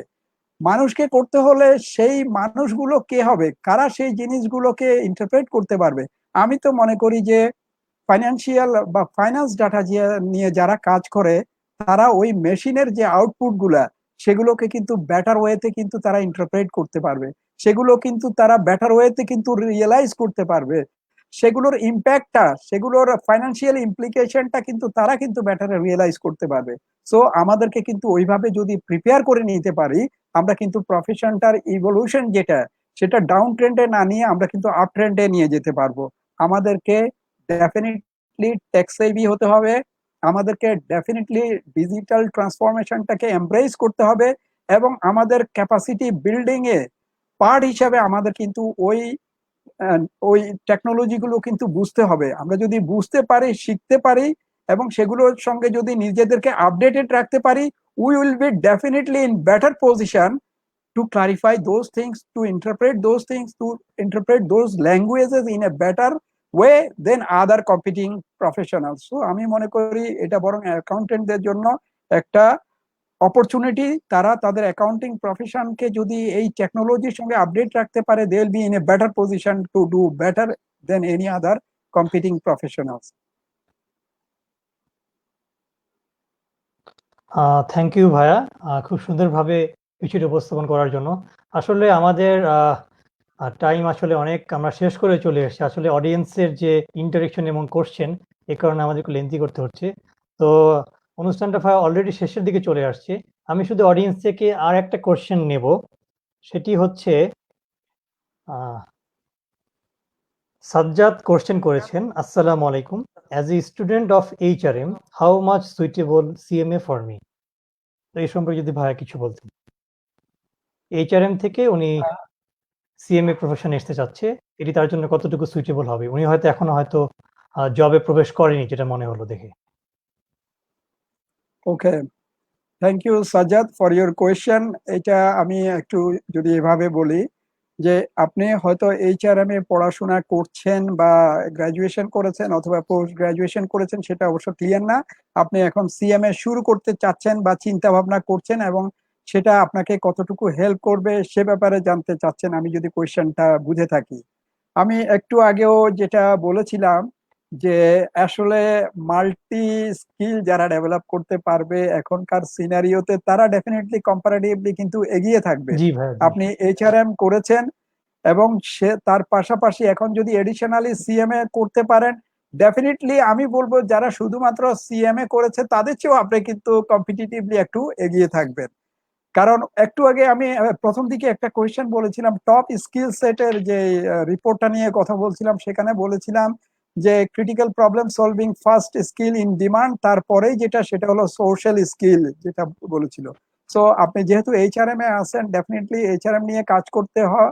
এইচআরএম এর একটা মেজর কিন্তু থ্রাস্ট থাকে on social communication with the আপনার এমপ্লয়িজ। তো আপনার কিন্তু ওই স্ট্রেংথটা বা ওই স্কিলটা কিছুটা আমি বলবো যে অনেকটাই ডেভেলপ করেছে। সো এটাকে যদি আপনি কম্বাইন করতে পারেন সিএম এর সঙ্গে, you will be in a better position undoubtedly. Thank you ভাইয়া।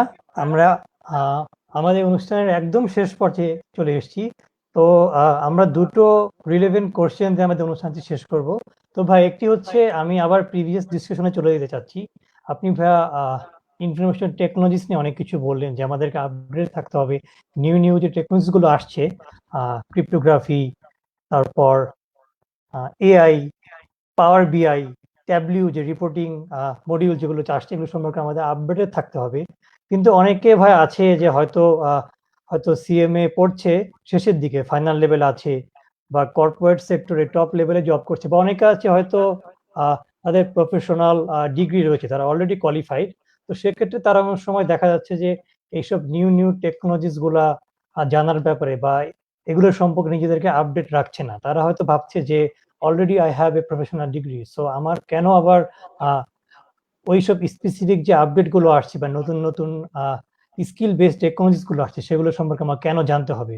তো সেক্ষেত্রে যাদের এরকম ভিউ পয়েন্ট আছে, সেক্ষেত্রে তারা বর্তমান সময়ে বা ইন ফিউচার কি কি চ্যালেঞ্জেস ফেস করতে পারে, বা এর থেকে ওভারকামেরও বা উপায় কি, এটা সম্পর্কে যদি একটু শেয়ার করতেন।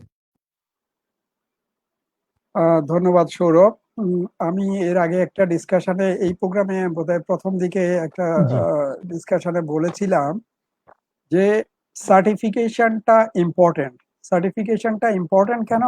আপনার এন্ট্রির জন্য, যে কোনো জবে এন্ট্রির জন্য, আপনি জব চেঞ্জ করতে চাচ্ছেন, আপনি একটা এক্সিস্টিং জবে আছেন, অন্য জবে যাবেন, সেক্ষেত্রে সার্টিফিকেশনটা কিন্তু একটা প্রাইমারি ইস্যু, যেটা কিন্তু আপনার প্রসপেক্টিভ এমপ্লয়াররা কনসিডার করবে। But once you are in a job, growth in that job, that definitely depends on your expertise. আপনি কি ভ্যালু এডিশন করতে পারছেন আপনার কোম্পানিতে। দেখেন, আপনি যখন একটা কোম্পানিতে একটা জবে, তখন ওই জবে আপনার ওই পজিশনের গ্রোথ কিন্তু আর সার্টিফিকেশন দিয়ে সবসময় কিন্তু শুধুমাত্র বেসড অন সার্টিফিকেশন আপনি কিন্তু গ্রোথ এক্সপেক্ট করতে পারবেন না। কেন? আপনি রিয়েল সেন্সে আসলে কোম্পানিতে বা আপনার যে প্রতিষ্ঠানে আপনি জব করেছেন সেখানে আপনি কি কন্ট্রিবিউট করছেন, সেটার উপরেই কিন্তু ডিপেন্ড ম্যানেজমেন্ট আপনাকে কতটা গ্রোথ অপরচুনিটি দিতে পারবে। এখন যেটা দাঁড়াচ্ছে, আমরা যদি মনে করি যে শুধু আমার একটা সার্টিফিকেট আছে, একটা সার্টিফিকেট দেখে ম্যানেজমেন্ট আমাকে সবসময় বছরের পর বছর ইনক্রিমেন্ট দিবে, প্রমোশন দিবে, আসলে ওই জিনিসটা কাজ করবে না। আমাদেরকে অ্যাজ এ প্রফেশনাল আমাদের ওয়ার্ডটা প্রুভ করতে হবে। আমাদেরকে আমরা কি ভ্যালু এডিশন করছি কোম্পানিতে, ওই কোম্পানির গ্রোথে, তাদের এক্সপানশনে, তাদের ডেভেলপমেন্টে, তাদের বটম লাইন আপলিফটিং এ আমরা আসলে কিভাবে কন্ট্রিবিউট করছি, কতটুকু কন্ট্রিবিউট করতে পারছি, সেটার উপরে ডিপেন্ড করবে। সো আপনার এই স্কিলগুলো যদি না দেখেন, আমরা এখন কোভিড এর মধ্যে কিন্তু আমরা এখন অনেকে বাসা থেকে কাজ করছি, অনেকে অনলাইনে কাজ করছি। আমাদের যদি এই স্কিলটা না থাকে, আমার অফিস পারবে না। এখন আমি ধরেন কোম্পানি আমাকে বললো যে অফিস না করলে বাসা থেকে কাজ করতে হবে, বাসা থেকে অনলাইনে কাজ করার স্কিলটা যদি আমার না থাকে, আমার সেই জব কি থাকবে? আমার ম্যানেজমেন্ট আমাকে রাখবে? প্রশ্নই ওঠে না। তো আমি বলবো যে আসলে সার্টিফিকেশনটা important, because that is a recognition. এই রেকগনিশন আপনি যখন জব চেঞ্জ করতে যাবেন আসবে, সার্টিফিকেশনের মাধ্যমে আপনি একটা কোর এডুকেশন, আপনার একটা ফাউন্ডেশন নিয়ে আসলেন, একটা এক্সপার্টিস বা ফাউন্ডেশন নিয়ে আসলেন, কিন্তু সেটাকে যদি রেগুলার বেসিসে আপনি আপডেট না করেন, আপগ্রেড না করেন, তাহলে কিন্তু ওই সার্টিফিকেট একসময় ব্যাকডেটেড হয়ে পড়বে। নতুন নতুন জিনিস আসছে, আপনাকে ওই নতুন নতুন এনভায়রনমেন্টে কাজ করতে হবে, কিন্তু সেই এনভায়রনমেন্টে আপনি আপনাকে আপগ্রেড করেন নাই, আপনি যেটা নিচ্ছেন সেটা নিয়ে আসছেন, তাহলে ডেফিনেটলি আমরা সেই গ্রোথ এক্সপেক্ট করতে পারবো না। সেজন্য অবভিয়াসলি আমাদেরকে নতুন টেকনোলজি এমব্রেস করতে হবে ফর আর গ্রোথ। এবং শুধু আমাদের গ্রোথ না, আমরা বলবো আমরা অ্যাজ এ প্রফেশনাল আমাদের ইকোনমিতে, আমাদের কান্ট্রির প্রতি, আমাদের গ্লোবাল কমিউনিটির দায়িত্ব, আমাদের কন্ট্রিবিউশনটা যাতে আমরা ম্যাক্সিমাইজ করতে পারি, and that is possible only if we keep ourselves updated with all the latest technologies which are coming in our way. Thank you. ধন্যবাদ ভাইয়া ব্যাপারটিকে সুন্দরভাবে উপস্থাপন করার জন্য। আসলে আমাদের অডিয়েন্সদের আরো কিছু কোশ্চেন ছিল, কিন্তু আমরা আসলে টাইম লিমিটেশনের কারণে আপনাদের কোশ্চেন সবগুলো নিতে পারছি না। হোপফুলি আপনাদের রিলেভেন্ট কোশ্চেন গুলো আমরা হয়তো পরে ভাইয়ের কাছ থেকে অ্যান্সার নিয়ে আমাদের গ্রুপে শেয়ার করে দিব।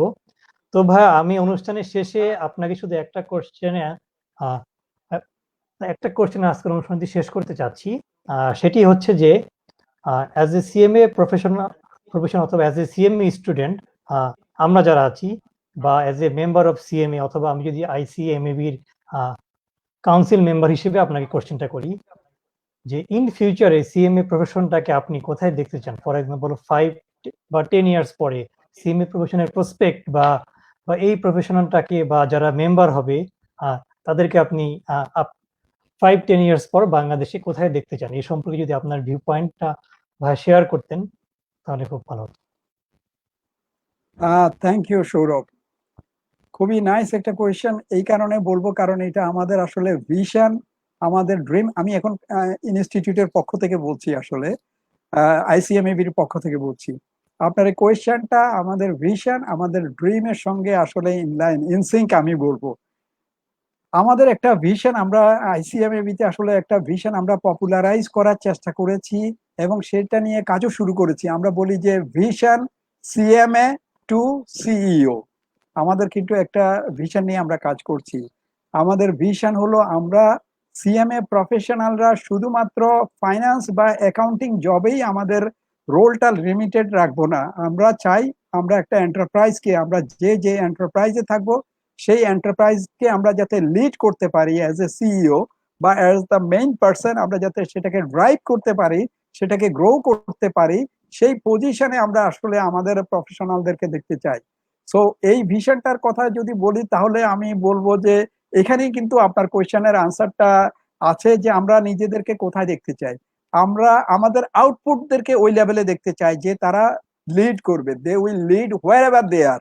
কেউ আমরা হয়তো বিজনেস এন্টিটিতে জব করতে পারি, কেউ নন প্রফিট অর্গানাইজেশনে জব করতে পারি, কেউ গভর্নমেন্টে জব করতে পারি, বাট যেখানে আমরা জব না কেন আমরা চাই আমাদের যারা আউটপুট প্রফেশনালরা আছে তারা ওই ডিভিশনটা, ওই অর্গানাইজেশনটা বা ওই এন্টারপ্রাইজটাকে তারা লিড করবে। এটা আমাদের ড্রিম। এখন এই ড্রিমটা বাস্তবায়ন করতে হলে ইনস্টিটিউট হিসাবে কিন্তু আমাদের একটা ভিশন থাকতে হবে, আমাদের একটা কিন্তু মিশন থাকতে হবে। আমরা আইসিএমএবি থেকে ওই জিনিসটাকে মাথায় রেখে বেশ কিছু ইনিশিয়েটিভ হাতে নিচ্ছি। আপনারা হয়তো গ্র্যাজুয়ালি দেখতে পাবেন আমাদের আইসিএমএবিতে প্রতি বছরই প্রতি 3 বছর পর পর আসলে কাউন্সিল চেঞ্জ হয়। রিসেন্টলি আমরা নতুন কাউন্সিল এসেছি এবং আমরা এটা নিয়ে অলরেডি কাজ করা শুরু করেছি। আমাদের একটা ভিশন হলো যে আমরা আগামী 20 ইয়ার্স এর মধ্যে গ্লোবালি টপ লিডিং যে প্রফেশনাল বডিগুলো আমরা তার মধ্যে একটা হতে চাই। আমরা গ্লোবালি এখন আইফ্যাক এর মেম্বার আছে প্রায় 180, আইফ্যাক এর মেম্বার আছে প্রায় 180-র মতো। তো আমরা চাই যে 180 PAO প্রফেশনাল অ্যাকাউন্টিং অর্গানাইজেশন, আমরা চাই তার টপ 20-র মধ্যে আইসিএমএবি একদিন স্থান করে নেবে নিজেদেরকে। ওই ভিশন নিয়ে আমরা কাজ করছি। তো সেই ভিশন নিয়ে কাজ করতে হলে সবাইকে একযোগে কাজ করতে হবে, আমাদের ইনস্টিটিউটকে কাজ করতে হবে, আমাদের দেশের আমাদের গভর্নমেন্ট আছে, গভর্নমেন্টকেও আমাদেরকে ফ্যাসিলিটেট করতে হবে এবং অ্যাজ এ নেশনও কিন্তু আমাদেরকে এগিয়ে যেতে হবে। সবকিছুর কম্বিনেশন যদি থাকে তাহলেই কিন্তু সম্ভব। তো ভিশনটা আমি বলবো আমরা সেভাবেই দেখছি। ইনশাল্লাহ আশা করব যে একদিন আমরা আমাদের অভিষ্ট লক্ষ্যে পৌঁছে যাব। Thank you. ধন্যবাদ ভাইয়া, খুব সুন্দরভাবে সিএমএ এবং আইসিএবির ভিশনটিকে বলার জন্য, শেয়ার করার জন্য। আমরাও আশা করছি অ্যাজ এ সিএমএ স্টুডেন্ট হিসেবে সিএমএ ফিউচারে শুধু লোকাল মার্কেটেই না, গ্লোবালি তারা লিড করবে।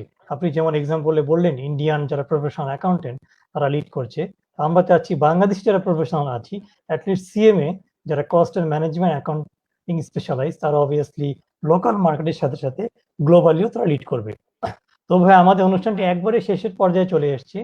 আপনি ভাইয়া জানেন যে আমরা একটা অনলাইন প্ল্যাটফর্ম গড়েছি যেটি হচ্ছে professionals academia, in short P academia, এবং আমরা প্রফেশনাল অ্যাকাউন্টেন্সি স্টুডেন্ট যারা স্পেশালাইজ ডিগ্রি নিতে চাই, সিএ, সিএমএ, এসসিসিএ, সিমা বা যেটিই হোক, তাদেরকে বিভিন্ন অ্যাডভাইস দেওয়া, তাদেরকে স্টাডি গাইডলাইন, বিভিন্ন টিপস এবং তাদের ওয়ার্ক লাইফ ব্যালেন্স সহ যে কোনো প্রবলেম সলভ করার জন্য এটি একটি ফোরাম গড়ে তুলেছি। তো ভাই আমাদের সম্পর্কে, আমাদের এই প্রফেশনালস একাডেমি সম্পর্কে আপনি যদি আপনার একটু মূল্যবান মতামত বা কোনো টিপস শেয়ার করতেন, আমরা আরো কিভাবে আরো প্রফেশনাল স্টুডেন্টকে এনরিচ করতে পারি বা হেল্প করতে পারি, সে সম্পর্কে যদি একটু কিছু বলে আজকে সেশনটা শেষ করতেন। ধন্যবাদ সৌরভ। আসলে প্রফেশনালস একাডেমিয়াকে আমি অনেকদিন ধরে ফলো করছি। আসলে ইনফ্যাক্ট আপনাদের ফেসবুক পেজেও আমি আছি এবং আপনাদের অ্যাক্টিভিটি গুলো আমি দীর্ঘদিন ধরে ফলো আপ করছি। ইনফ্যাক্ট আপনাদের এটা ফাউন্ডেশনের পরেই কিন্তু পরপর থেকেই আমি আপনাদেরকে ফলো করছি এবং I do really appreciate the way you are actually being engaged with the students community.